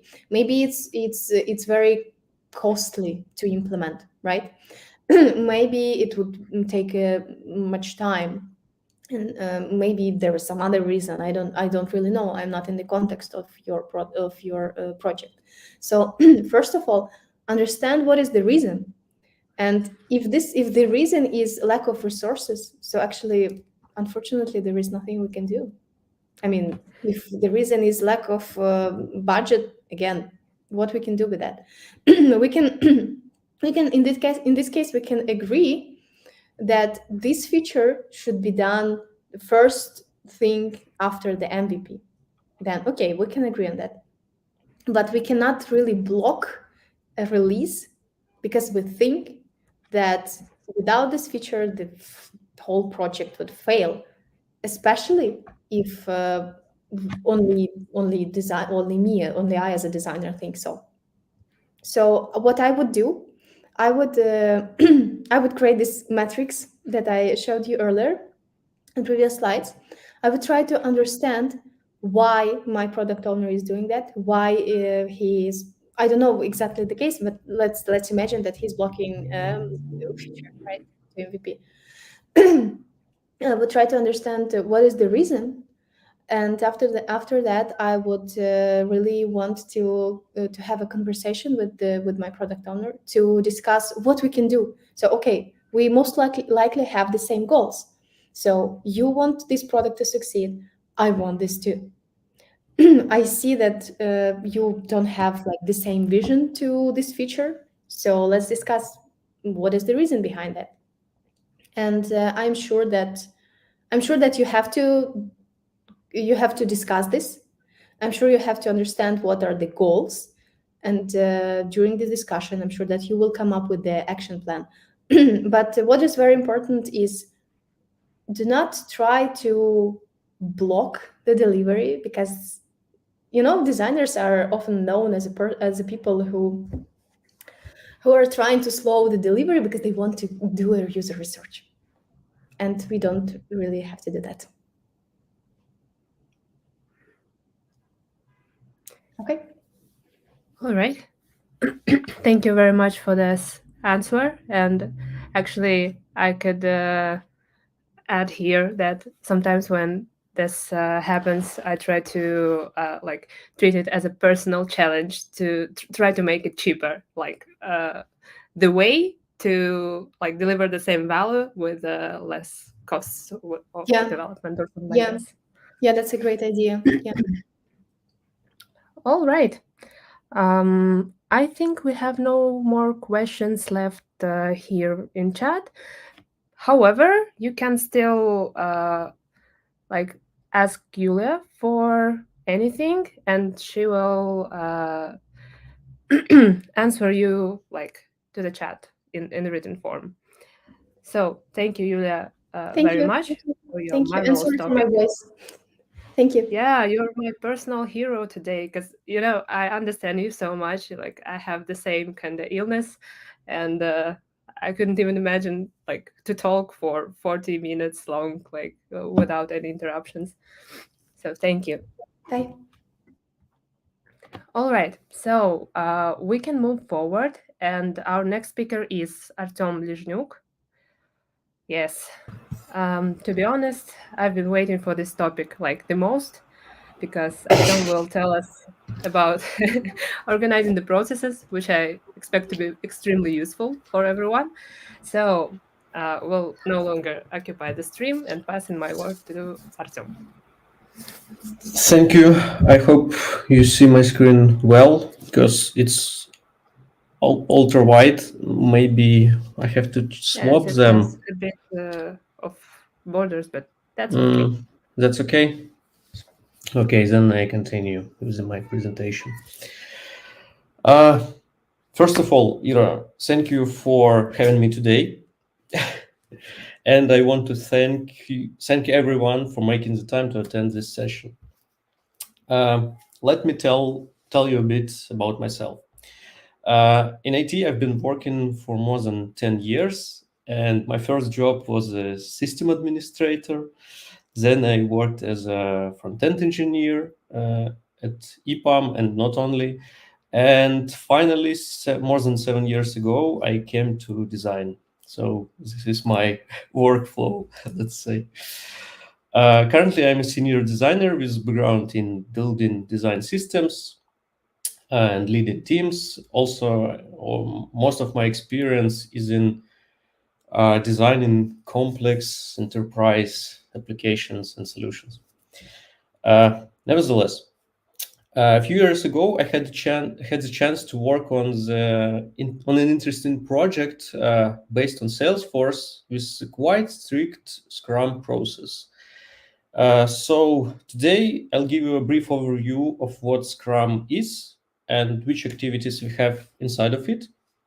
Also, I'll have a bit of a look at the definition of ready for designers and how you can organize your tasks, Figma, teamwork, etc. So hopefully by the end of this talk, we will walk away with some tips and tricks, useful information, which you can apply to your work. And also, we will leave ample time at the end of the presentation to answer your questions if you have so. Without further ado, let's get started. What is Scrum?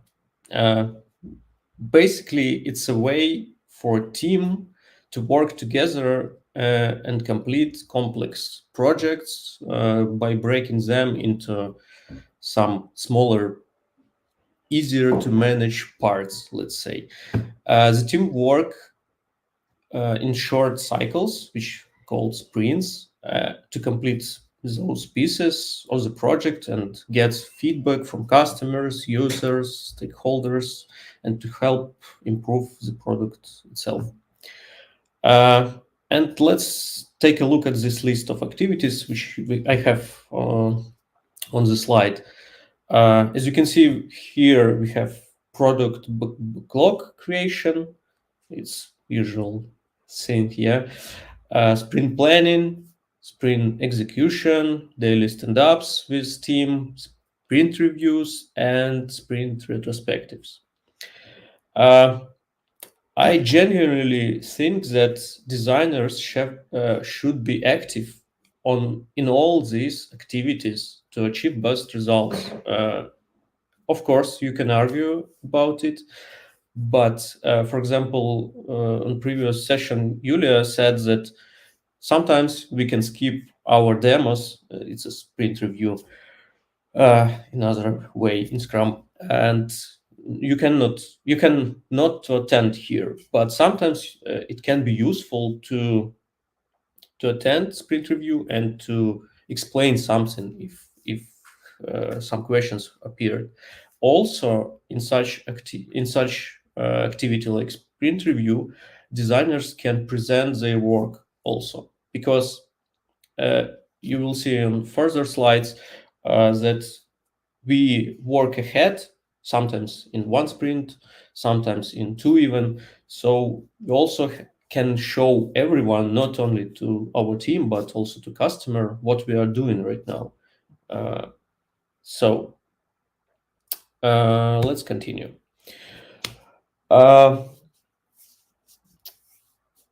Sometimes we don't know how to explain to our team, to our team members, what we are doing as a designers and what we are capable of. And also, Sergey said that we have to document some stuff. So I also here want to prove it, that we have to document for our team, for our customer, what we are doing. So my proposal to you is to create documentation on how UX team works, how what's the design approval process, for example, how we can test our solutions, what common tools we are using or are used, or even where things some located to make it easier for everyone to get things done. And optimizing processes and workflows is about how to work more efficiently. Tools and methods across UX can be standardized for working with products and development. So it's pretty common to do presentations on how UX works and how UX team works with others. Uh, if this process is documented, it helps to give even credibility to UX teams. And of course, everything what you documented, you have to present to the team, not only UX team, but also to the development team, BA team, and to the client, of course, because for them will be more transparent what you are doing, uh, what you are doing basically, and transparency always helps us to achieve common goals. As you can see from this list, which was generated by ChatGPT, we have to document process overview, design criteria, which deliverables we have, how we collaborate or communicate with team. As I mentioned earlier, what are the design approval process, sorry, etc. And as I mentioned earlier, we, as the designers, we work ahead. We work ahead of development to make sure all iterations, can happen if needed. And the general guideline is 2 sprints, but of course it depends on where you are in the process. It depends on the team and others. And during the sprint planning, designers collaborate with the development team, prioritize design tasks that needed to be completed within the upcoming sprint. So everything should be prepared before planning. So you have to clarify everything with developers, that it's doable, implementable, and so on. You have to approve it with the client. So you have to work as sometimes with a business analysis team, and you have to work ahead. And one of the main things which has to be documented is definition of ready, DOR, for designers. DOR is an important concept in Scrum that outlines the criteria that must be met before a task or feature can be included in a sprint. Let's read some of them. For example, design works with realistic data. Design works on the target screen resolutions. Design mainly built with UI components from our UI library. Some edge cases are covered, empty states considered, error success states also have been considered. Some accessibility criteria also covered, and so on. Of course, this list should be should be created depending on your project. For example, right now I'm working on design system, and this list sometimes is not applicable, or we have to extend it, or we have to cut it.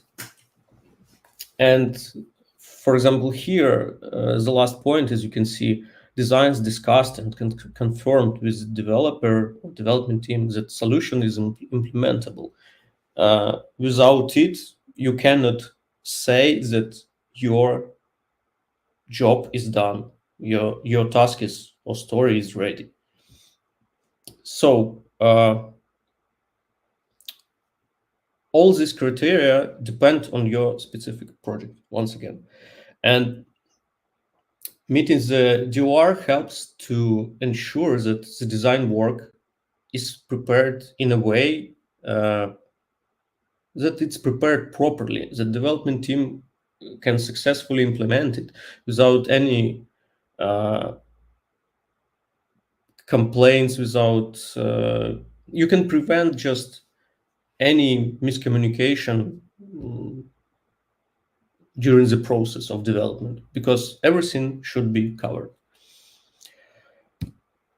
As you may know, in Scrum also exists such definition like definition of done, and definition of done describes the criteria a product must meet to be considered complete and meet quality standards. So definition of done has to include a design review before some features will be released. From QA perspective, the design review process is an important to ensure that the features or products being released and meet the expectations of the users and stakeholders. In my case, we described to the team our acceptance criteria for design review, for design issues, and we divided them into two groups. As you can see here, UI issues and UX issues. For example, previous speaker mentioned that designer can be a blocker to release some feature. I can say that we can, because if something developed not very well, with really critical issues for users, that, for example, as we mentioned here, user cannot delete something or click or navigate properly. It's crucial from UX perspective that if something doesn't work properly. Okay, if we are talking about some minor or medium issues from our list, if we have wrong colors, fonts, etc., it's really minor. But if something doesn't work properly,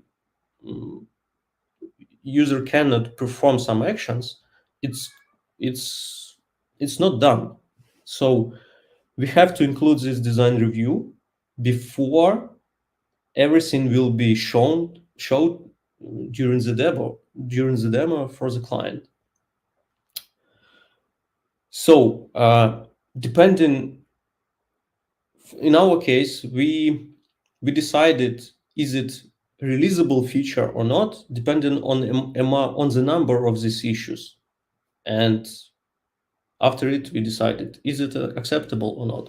For example, if you have many UI minor medium bugs, it's not acceptable, but you can discuss with the UX team. And everything you can see here on the slide was documented and shared and presented to the team.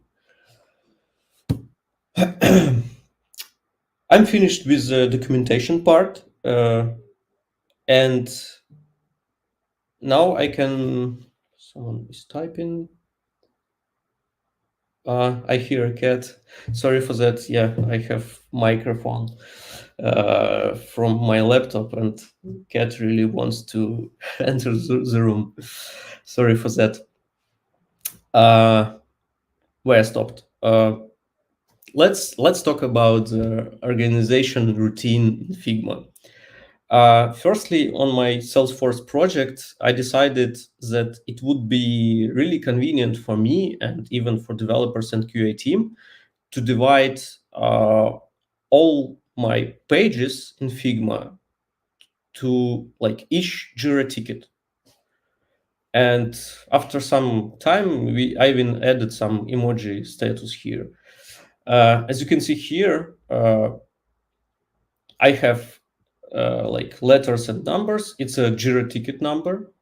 Then I have some description and emoji status in the beginning. For example, monitor, it means that everything was developed. Just check mark was approved with the client. Folder, it's like drafts. And we have also in progress task, it's a pen. It's just for our convenience that we to understand what we are doing right now.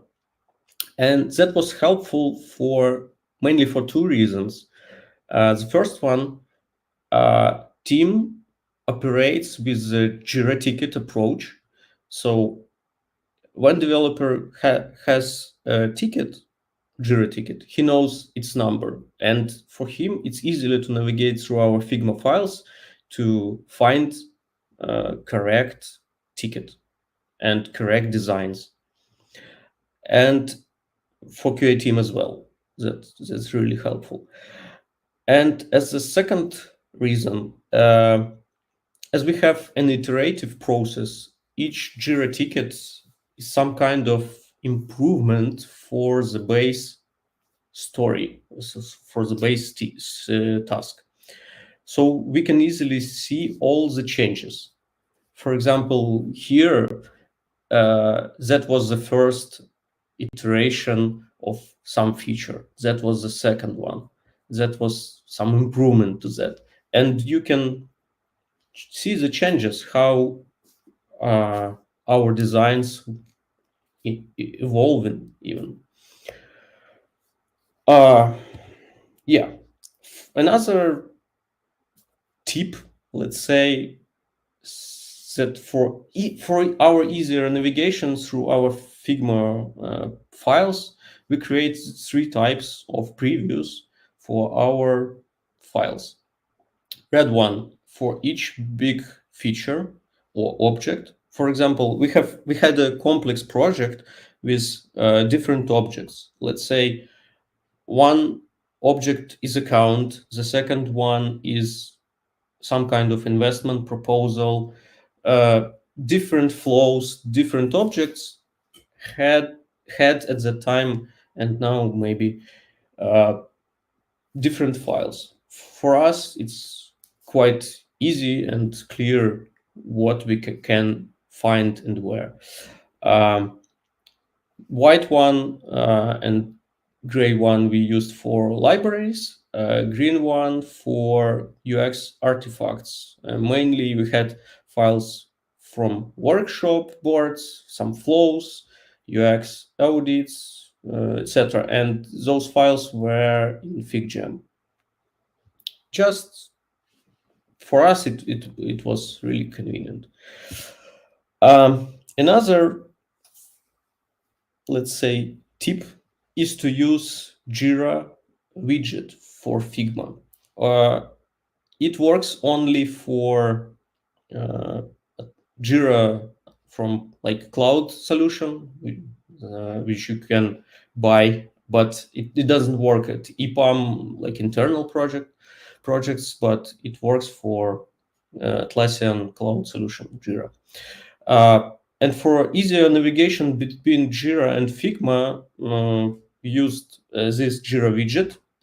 This is kind of plugin that allows you as a designer or developer to easily manage Jira issues directly from Figma design environment. So basically, you can create or update stories or tasks, assign people on them, and change priorities directly from Figma. And it's just all about some time-saving convenience for you as a designer and for a whole team who involved in the development process. And it works also for FigJam. For example, I found it very useful during the workshop with the client. We generated bunch of ideas in FigJam, prioritize them, and after it, using this plugin, we just converted all our stickers, not all, but which we decided to do it as a stories. We converted as a stories to Jira by just one click. You can convert your sticker to Jira ticket, and you save all the information which you have on that particular sticker, and everything goes to Jira, and that's great, isn't it? Um, and after such exercise, you can create roadmap in Jira and uh, prioritize everything. Of course, uh, as guys earlier mentioned, uh, you have to have a roadmap for you. You have to know what to do next, what your team will do, and etc. But at the same time, for example, in our case, we had this roadmap. We had our UX, let's say, roadmap, and for a whole team uh, roadmap. And mm, with the help of planning in Jira, you can understand what you will do, which like stories blocks you or blocked by each other, and sometimes it seems to be quite complex that you have to plan something like a project manager or product owner, but for you it's even great that you have such instrument. But of course in Jira you have to have your own roadmap. You have to have some kind of maybe custom labels to create this roadmap only for you, for your team.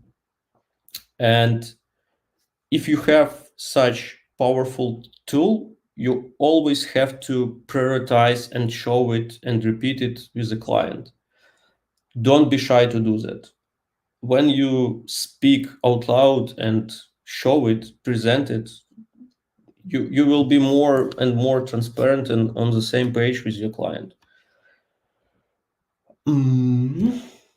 Yeah, but honestly, you cannot do everything in Jira. It's not enough because we are designers and we have a lot of ideas for improvements. We have some tasks for documentation, just some tasks for, I don't know, UI library updates or adding some new elements there. And you cannot do that inside of Jira. Uh, and you can, of course, but it's not so convenient as you can do it in Trello, for example, or Notion or whatever you can like. And you can use it, but you have to keep in mind that you have to update it. You have to update your statuses in Jira and here in your tool. For example, in our case, we had just links inside of our small tasks here in Trello, and yeah, we put some tasks here, and we created some to-do list to split some huge tasks to smaller one. Yeah, and what I want to say you here, as you can see, we have different columns for backlog, to do, in progress, done, questions to business, question to dev, QA, BA, and we have even more columns here. You have to create different columns to manage your tasks for different roles. For example, here for questions to dev and QABA, you can split it into 3 columns. If you have something to discuss with some particular team, you can throw this ticket directly to this board, and you always can see what you have to discuss with someone. For example, Sergey mentioned that you have to be prepared for the communication with customer. This really helps you to be prepared for such calls with customers, because, for example, here, questions to business, as you can see here, email verification. You always, if you have something to clarify with customer, with BA, you work on some ticket, it's okay, it's in progress, but you can drop to another column, and it will be like a notepad for you. You don't, of course, it's about convenience, you can take some notes, but it's more about collaboration. Here we worked as two designers, and for us it was really convenient to have everything in digital. We can assign on each other and so on. Also, you can create columns for example, your daily or weekly meetings. It also helps you to explain team what you did, what you are doing. Just drop your cards here and it will be more useful for you. I have here another example in my current project, UUI, and as you can see here, it's a design system. We also have here a bunch of columns like backlog, on hold, design review needed, to do, in progress, library board. It's a column where we have bunch of designers from different projects and discuss something. So verify with developers done. We have even more columns. They are not fit to the screen, but nevertheless, here we have columns. Also, we have a separate tab with timeline, and if we have some deadlines for our tasks, we can see also this roadmap, and we can plan everything. It's really convenient. Yeah. And once again, show everything to your client. Schedule a separate call.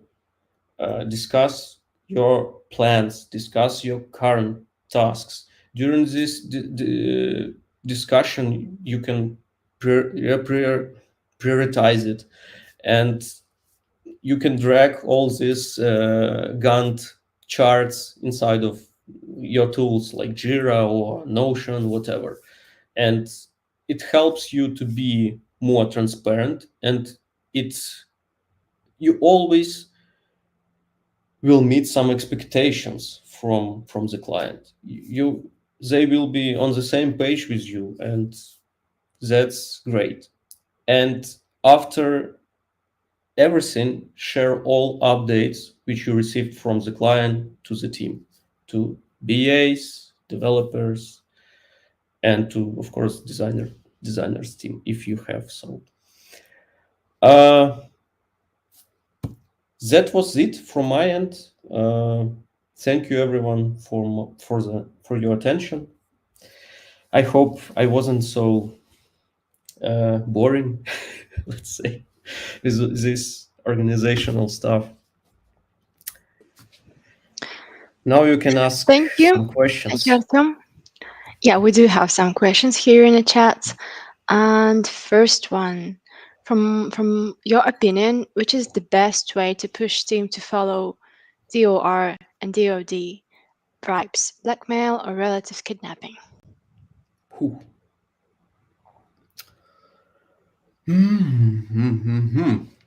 It depends on which team do you mean. For example, if you're talking designers team,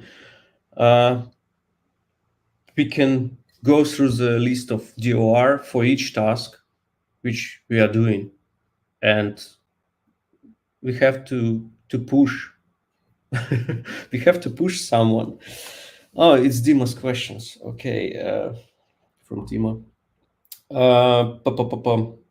What I can add here?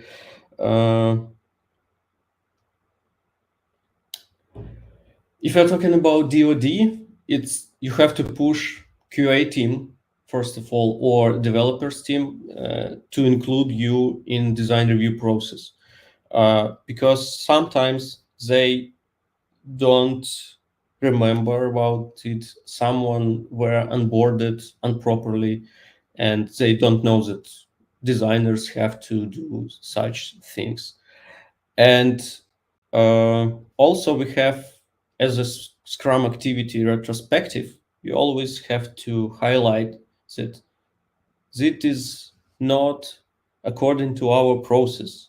It is not about you failed with definition of done. We cannot deliver successful features and our clients unhappy with it, because in my experience we got this feedback from the clients that when feature was raw and it worked improperly, and that's why we included everything and in this list of definition of done, and included it one more time our team, and described all these types of issues like minor, critical, and so on. And Thank you. yeah, mainly that's it. Sorry. Next one. It's again from Dima. Are there any difference between definition of done and non-functional functional requirements?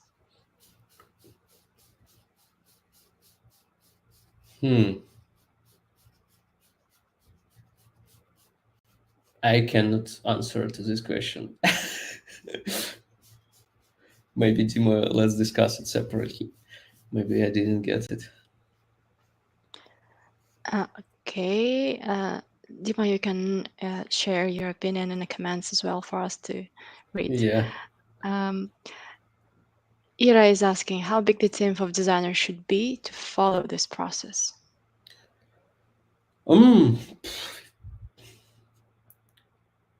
I can say you can follow this process even if you are alone, if you're only one designer. It depends on how much developers do you have in the team or business analysts, because it becomes harder and harder to do everything, because you have to plan everything ahead. You have to, I don't know, describe some stories, include some links, discuss everything with developers, discuss everything with the client, and in the same time you have ongoing sprints, and you have to support currently your team developers, because always we have some questions. When when you're alone, it's harder. But as I know, when I left this project, I know that still working one designer, Alexandra Uyenchuk, and I opened the Trello, and she still follows this flow or process.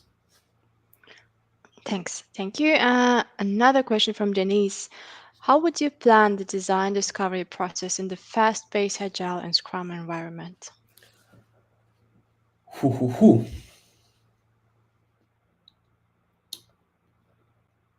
Let me think.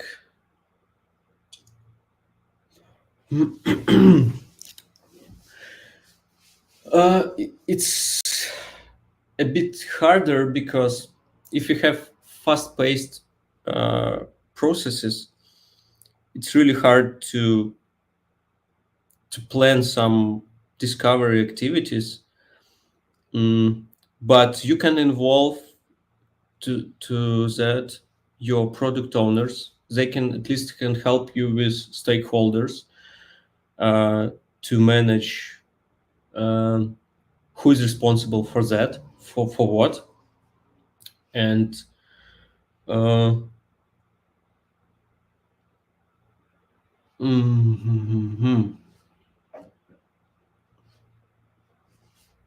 sorry, but I don't have anything to answer off the top of my head right now.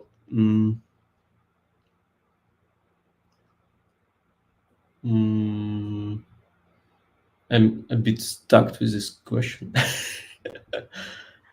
But it's a great As one to well. discuss probably in a Yeah, bigger meetings with because more when you work stories. with in fast way, it's hard to manage everything. You have to maybe use some helpers like chat gpt because they can generate some ideas for you, and you can create some basic list of, for example, definition of ready or definition of done, and correct it and put it to the team, share it, but without presenting maybe. But is it makes any sense? I don't know. Yeah, like Mm, maybe involve more team and discuss what's discoveries for everyone, because sometimes we just left out in a bigger teams. Discovery is kind of forgotten, and it's good to yeah. remind people that you need that time. I think close to the one that we already answered is, as a product designer in an agile and Scrum environment, how will you envision user stories and OKRs?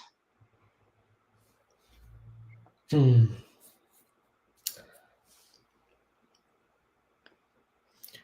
It's also everything is possible, and you can define all OKRs, what you needed, but it depends on the product. Sometimes it's hard to define OKRs when you work on, for example, as I worked on Salesforce project, because we didn't have like, it was hard to access to our users, and we cannot measure impact of UX to final product. It depends mainly on this, from my point of view. Yeah, Uh, we have main Irina. as I mentioned, I mentioned that I mainly worked as an enterprise on enterprise products, and it's hard to sometimes it's hard to measure UX.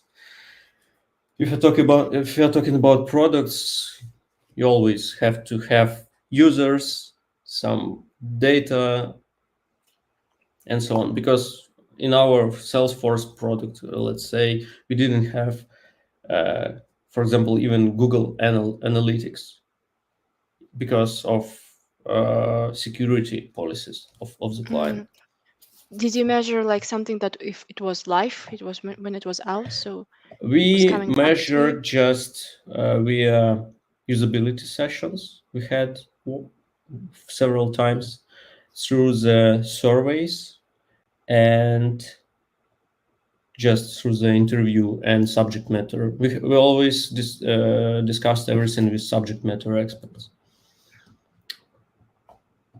It's interesting to know. I think we've done with questions. Just one comment from Irina to the same question of Denise. I would say you could define MVP of the process that will work for the exact project and follow it at least. What would you say? Yeah, I totally agree. You can start from something just to deliver, then through the refinement sessions with the team, you can discuss what was great, what went well, and so on, what wasn't working for the team, and so on. Because it's always iterative process. We've done with questions, and you've got a lot to choose Too from much. for the best for the best question. Thanks a lot. That was very interesting. Thanks, Artem. Thank you, Um, Agnim. and let's move on. And our next speaker is Maria Tokar from Platea community. Hi guys. Hi, Maria. Hi, very nice to see you. And Maria is going to present on the topic of design process in cross-team collaboration. And the stage is yours. Thank you. Okay, so our topic is design process and cross-team collaboration, and I'm Maria Tokar. I'm senior experience designer. I have more than 7 years of experience in design and 3 of them working with EPAM. And I will show you like how we see the collaboration on the design process and some other things. So yeah, our agenda is for perspectives on design process, then tools for collaborating with non-design teams, some of my cases of collaborating on design system, and my personal tips and tricks. So, like everyone knows, like in design sphere about um, design thinking process, yeah, and the stages of it. But let's see the our product steps where we are working in. So what steps our product has? So the first one is audit in consulting. So when we have only some vision and idea of the product, but it will be surprise for many of non-design teams that designers they're really into it. They're participating in pre-sales and making consultancy and help with plannings and estimations. And then we have research and analysis tab where we have this is like the most favorite stage of a lot of UX designers and UX researchers because we trying to find more about our target audience. We make some reports, making research, and after that we have end-to-end delivery where we, I can say, work with design mockups, with prototypes. So a lot of people think that this is on the stage where we are involved, but no, because we're also on the next stage of evolving at scale. So when we are building the design system and trying to make UX consistency across all the products. And as we see, like on every of the stage, we need to collaborate with other teams. Yes, we are not like just alone in this path. So in audit and consulting stage, we are have a lot of meetings with stakeholders, with product owners, with business analysts. On research and analysis, we are also like trying to get every information that we can get. And this is, if you're lucky, we have the access to end users, but in most cases, it's also about product owners and stakeholders. Um, Even on end-to-end delivery, when we are talking about design mockups and prototypes, we have the syncs with tech team to like align with them with their capacity, and also on evolve and scale stage, we are communicating with other teams like to be aligned with the whole vision. So, okay, let's see the another process that we have. So if you're talking about like steps that design teams making in this flow from the product goal to the product release, like what we have here. So of course, we're starting with defining KPIs, like to understand what we need to do. Then we're making user research, we're making value proposition, then the really important step of planning and prioritizing. On this stage already can have some high level backlog, and then we're making workflow scenarios and um, these things we are doing on the basis that we already get from our research. And then we're making designs, prototypes, and then we validate them with our users and the tech team. And then we are making design system, like patterns and everything that we need for further scale. And then it's a product release. So, and in some time, we already can measure KPIs and evolve further. So, like again, a lot of people think that this is the only stage where designers are working, but and sometimes this is like it, yeah, sometimes you have this project when you're making only what you're set to make, but ideally designers they're all work on all of these steps. And yeah, in thinking about collaboration with our other teams, of course, we cannot define KPIs by ourselves because we need business, product owners, stakeholders, and then again, we need information from them, and from planning and prioritizing the scope, we need also aligning to tech teams, like what their capacity, what our timelines. When we're making the workflows, we validate them, and even on design and prototype stage, then we validate our solution with the tech team. So it's again a collaborating and further steps too. So okay, let's see another design process.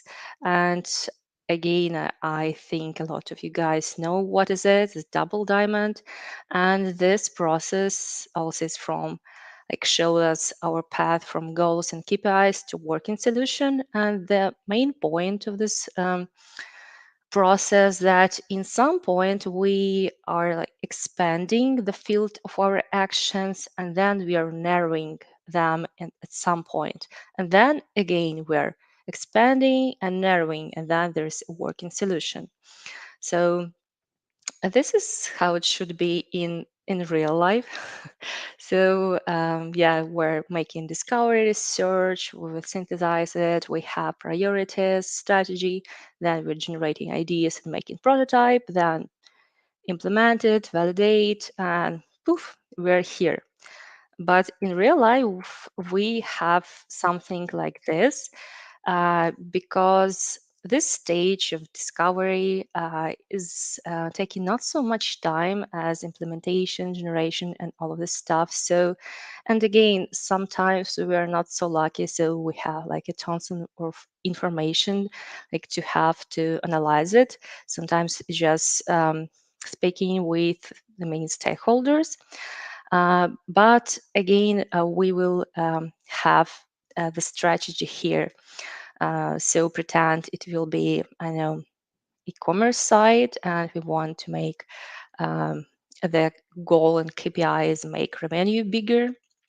So what we're making, okay, we see the challenge, we are collecting data, then we are narrowing our field to understand that the most like important flow for us is checkout. Yeah, so we have a strategy, we have a priority to make this flow better, and then we're starting to generate our ideas how to make it better. We can make structure, blueprint, navigation, and this is all like iterations, because of course we are working with feedback, with presentations, we get like some edits on this and going back and forth.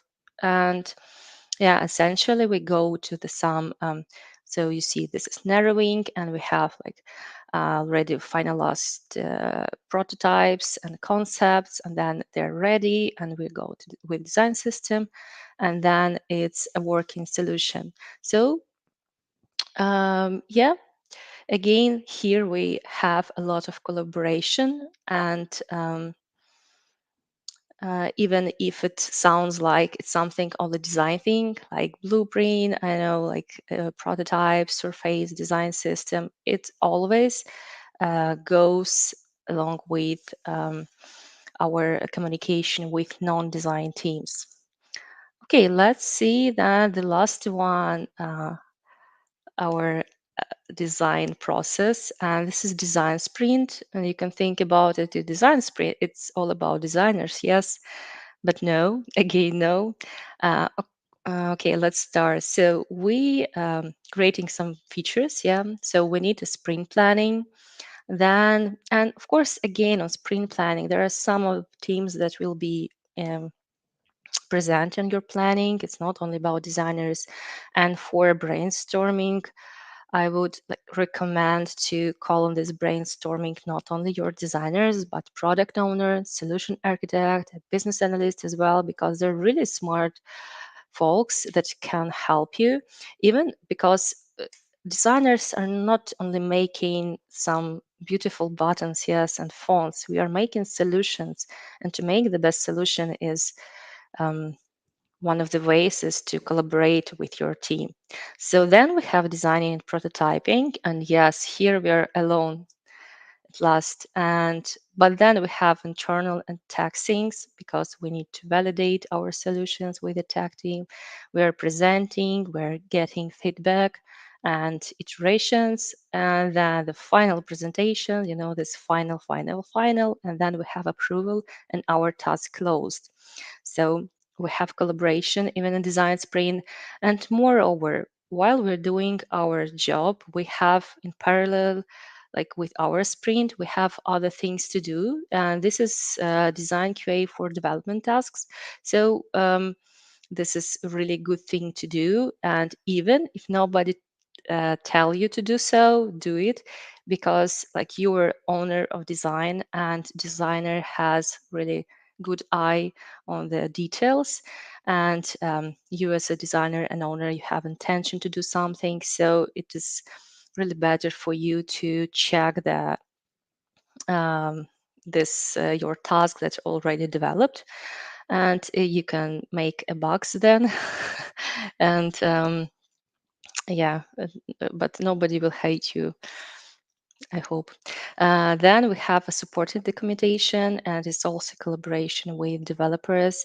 And then the thing that was already said on the previous lecture about grooming, plannings, demos, it's all about agile and scrum, but it's really important because when developers making their grooming, this is estimation, they're like counting how much time it will take for them to do this. They're looking into stories, and they're asking a lot. Even if the story like ideal, they will always have questions. And if the story is built on your design, like you can help them a lot to answer these questions. And yeah, just go there, even nobody says you to go here. And then plannings is also, they're also really important. Why? Because you understand what are they doing, what developers are doing right now, what they will be doing in the future, and you can align all of these things. Sometimes it's aligned by managers, but if not, just it's also like your goals to have this all aligned.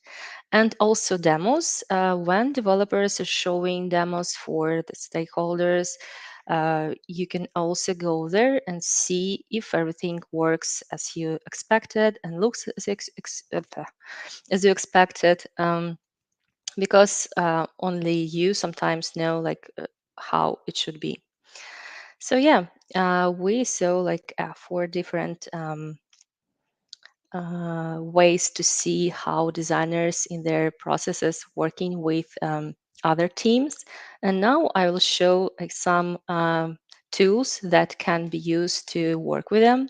So the first one is not really obvious because it's not so common that we are collaborating with marketing teams, because marketing teams, it's all about, sometimes it's all about brand, and we are working with really complicated solutions with like where a lot of tables and not unicorns. But sometimes this information that marketing specialists can give you, this information can be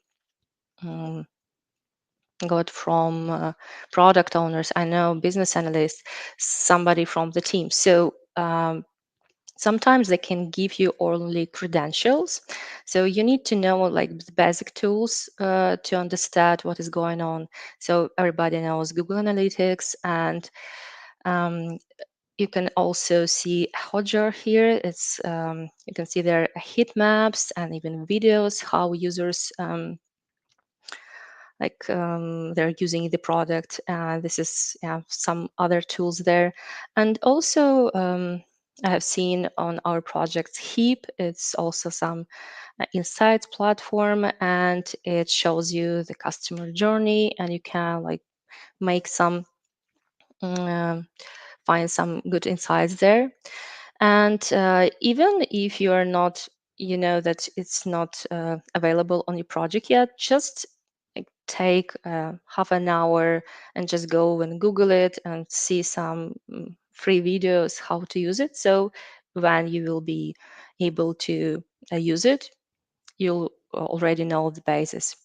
And what you can ask from the team like for marketing team, survey reports, usability reports, analytics reports. They also have already some things that are like designer stuff, but they're also making them like personas and user flows. It's really valuable. Of course, on the stage of discovery, you can call it how you want, like emphasize, research. So like the stage when you need to understand your users, you need to understand the flows, you need to find the user problems. They could help you a lot. And yeah, so just take a look at these tools. So the next one is tools for working with PO, BA, QA, and Dev. And the first one is really obvious, is Jira, and Azure DevOps. And I hope you have seen the previous lectures. It was really cool how you could like work there. And you definitely need also, if you're not working with this right now, just half an hour of your time to just see the basics, how you can work with it, because it's important to collaborate in this tool with your non-design teams, like helping them with acceptance criteria, descriptions, links. You can also see history of the stories. You can see PR links, and just like have it in your list what to do with the teams. So the next one is Confluence, and of course it's like a wiki, nothing hard. Excel, Google Sheets. Also, you can work with BA, QA on this. Like they're making sometimes some cases there. InVision if you're working in Sketch, like for comments, for handoff. And the last one, like Miro and FigJam, sometimes it's not obvious that you can use them for to work with all these folks. Why? Because designers are not like not on every project. Designer is a person who um, makes more than design. It's unfortunately, but this is so. But we can change this, yeah. And even if you have already like a best manager and scrum master, then they make in retrospectives, but you feel that in your workflow with the developers, with QAs, you feel like something's going wrong. You're annoyed all the time. Something like is missing in communication. Just make them like make a retrospective with them. This is really easy thing to do, and this is not only for managers. If you're really shy, you can your first retrospective can be with some developers, okay, that's already like your friends on the project, so you feel yourself comfortable. And why doing so? So the first one is it's like a therapy, yeah, because you can ask them and they can say what is wrong, like from their perspective. You can say this, but when you have the stickers, they're just magical, yeah, because you're writing down what they're saying, and this is a validation for them that they are heard, yeah. So that, yeah, they will say this and something will happen. So then you can make something like workshop and ask, why do you think is it happening? And they are generating their ideas. Why can it be so? Yeah. And then you can ask them, like for action points, what do you think could be made to make this process better? And this is really the key solution, because when even you have a lot of experience in making good processes, like when you go and just say this is a process, follow it, it's not so engaging. um, but if they are involved in this improvement of this process, and this is their ideas, they likely like will follow this new process, and it can help you. So it helped me on my projects a lot. So yeah, really recommendation of using Miro FigJam. So about tools and plugins. So I think everybody works in Figma or heard about Figma. So, but not obvious thing for me was that not every developer teams there have experience working with Figma. Plus, this new feature, this dev mode, is currently like new feature, and not every team knows about it. So my recommendation to make this small knowledge transfer just when you meet the team first time, just to make this contact. You'll showing your design and showing how they could inspect your files. Okay, and then about collaborating is also if you're working with a design system. Like in most cases, you will be using Storybook, and I recommend to add the Storybook add-in Figma. What is it? So this, if you remember, in Storybook we have these components like a button, yes, and under the button you will have the tabs, and the tab will be like some actions, some documentation, code, and this add-on it adds a tab to the Figma file. So in real time, QAs and developers, they will be seeing not only the button in Storybook, but a button in Figma. And it will be directly linked to your buttons in Figma. And it will make your process better because like in my case, in my current project, QAs are making this check every time, and they do not have time to just dig inside of Figma library because it's huge. And here you have this direct link, and also if it's like obvious discrepancies, like in Storybook the button is red and in Figma it is blue, they already see that something is going wrong and they can create a bug.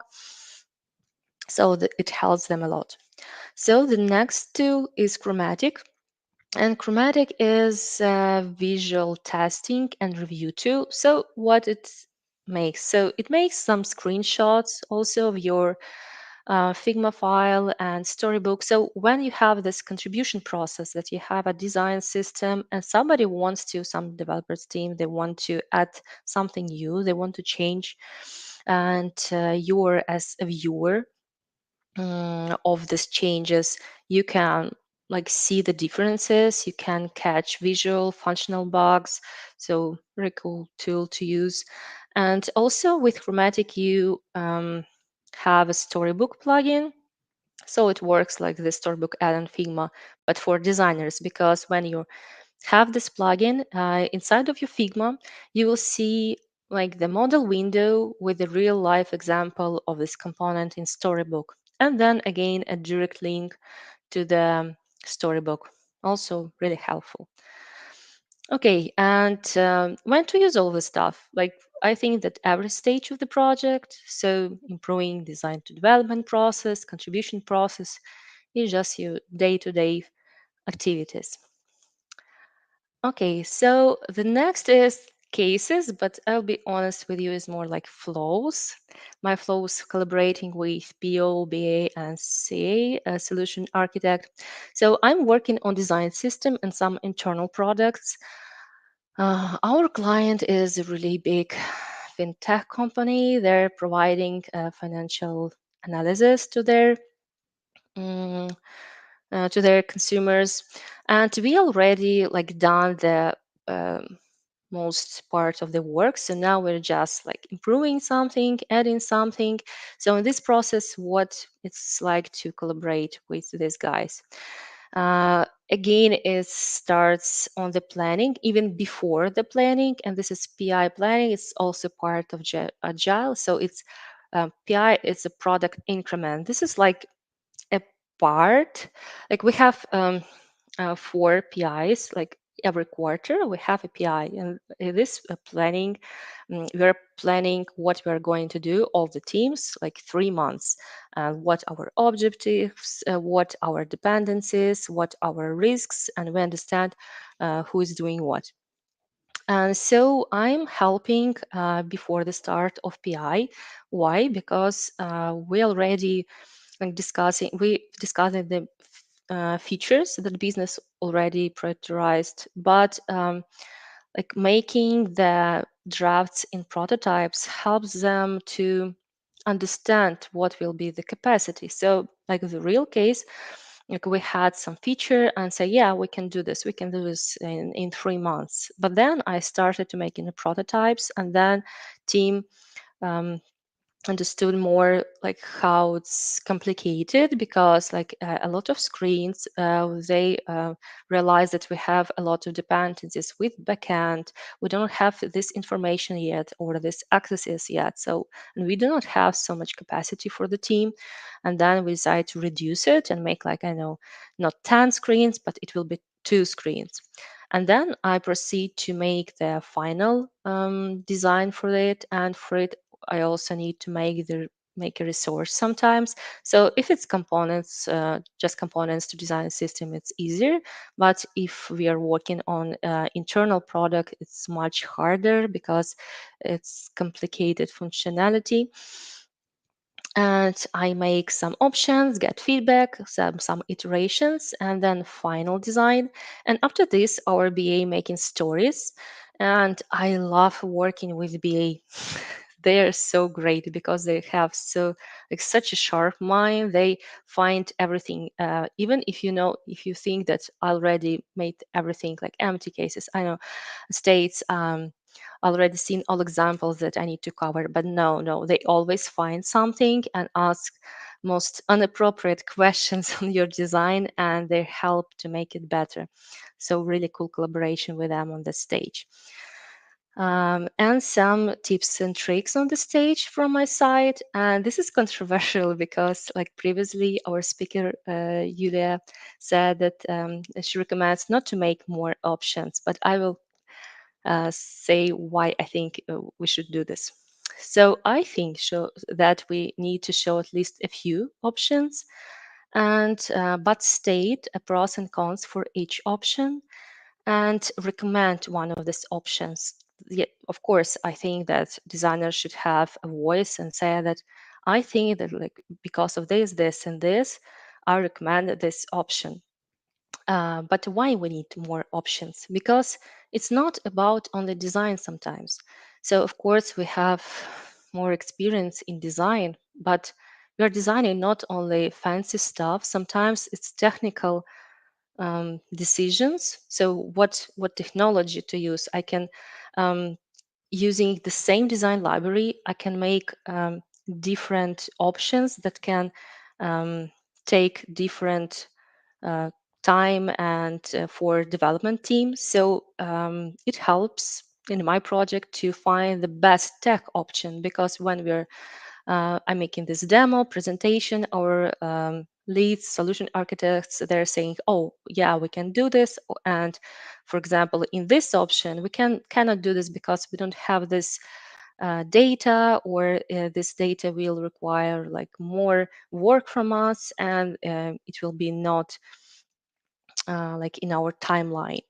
And this is also a good possibility to find the best option from a product owner, because they have their own vision, and sometimes they know more about the product than you do, and they help to find this best solution.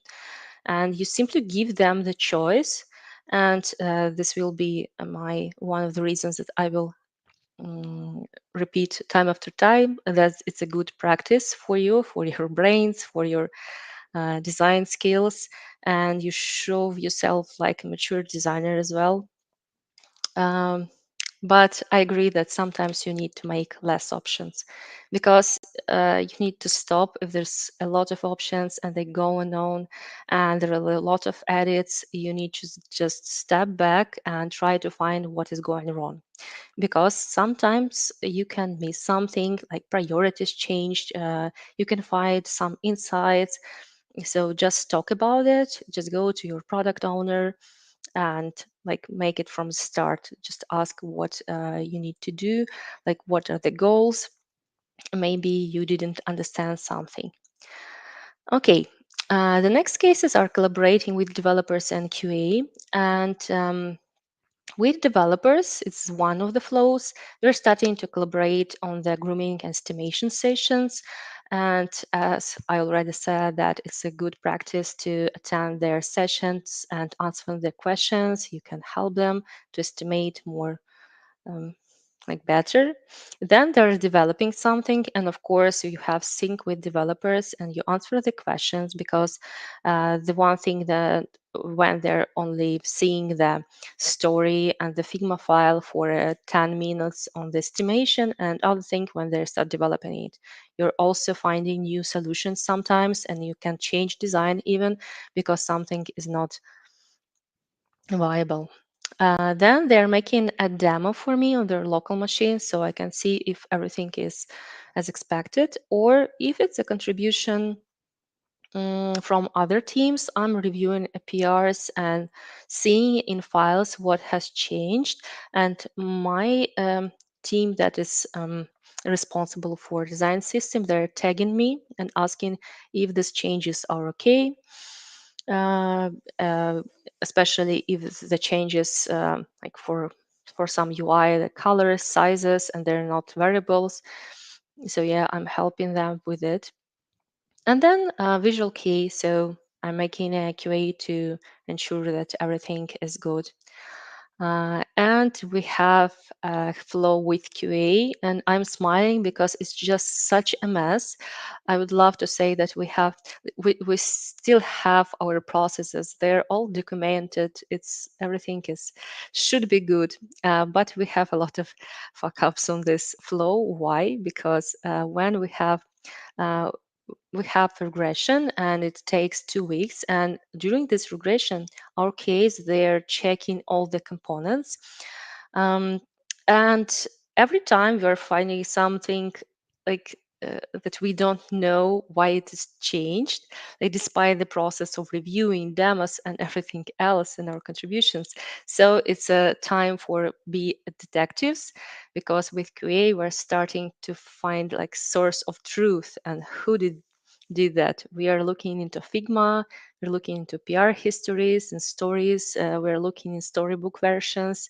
This is really helpful. For example, we have the 10 version 10, and then we just look, okay, on 9 it was okay, this is like on 10, and we go to release notes and see there's some changes. We ask the developers team and design teams, and then we find out what is going on. And after this, if it was a bug, we're making a bug, or it was intended but maybe it doesn't look as we want to, I'm making the improvement story, enhancement story. So yeah, these are the cases. And my next tips and tricks that trust your team. So I really think you need to consult with your team. You need to listen what they say and ask advices, even if it's a design. Sometimes, of course, you have most like experience in this field, but they're your team, and they really maybe I'm so blessed, but I have a wonderful team, and they really experienced in all things that we are doing. They are really smart and they can help you a lot. And we're a team, so we have same goals. And as always, it's a good practice. So, but vice versa, do not trust your team. Um, why? Because they are humans. We have a human factor, and sometimes like you need to be nerd. What do I mean? So you need to know technology a little bit. So I had the cases when I was told that we cannot do this, but I remember from CSS like that. I remember that it is possible, and I Google it and I see, yeah, it's really possible, and say, here it is, we can do this. And yeah, you need to know what you're working with.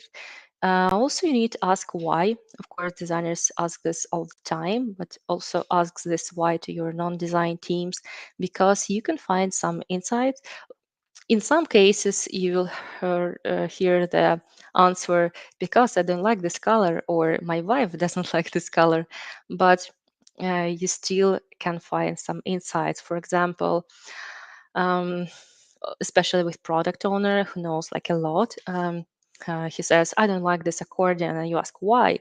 He says that, oh, I know from the tech support that users do not know how to open it. So, ta-da, inside just to asking why it is. And or if you want to make some like really good improvements, and you show these improvements and they say no, no, no, don't do this, and you think maybe it's bad improvements, but when you're asking why it is, they're saying, oh, it's because we have a huge plan to make a whole redesign in a year, and you decide, that's why. Okay, I see. And also explore, it was already said on the previous lectures, that to have like that your voice will be stronger when you recommend some of the opinions and your options in design. When you have not only your opinion but you have statistics, it really helps. And it helped me a lot on my projects when it was in e-commerce project, but when you, because a lot of statistics you can find on Google, for example, and if you're saying to your product owner that 90% of the users use this pattern and it works, he said, okay, let it be here. So yeah, explore more. And as always, it's a good practice. So, and yeah, the last one is the communication is a key, as already Sergey said about it. And I know that we have also, like, everybody thinks that only developers could be introverts, but we have a lot of introverts like in our team. So, but we should be extroverts sometimes, and in most cases, because as we saw on our design process, like, we collaborate a lot, really a lot. Even if we're doing only design, we're collaborating with BAs, solution architects, leads, developers, and yeah, with good communication, we will have best results.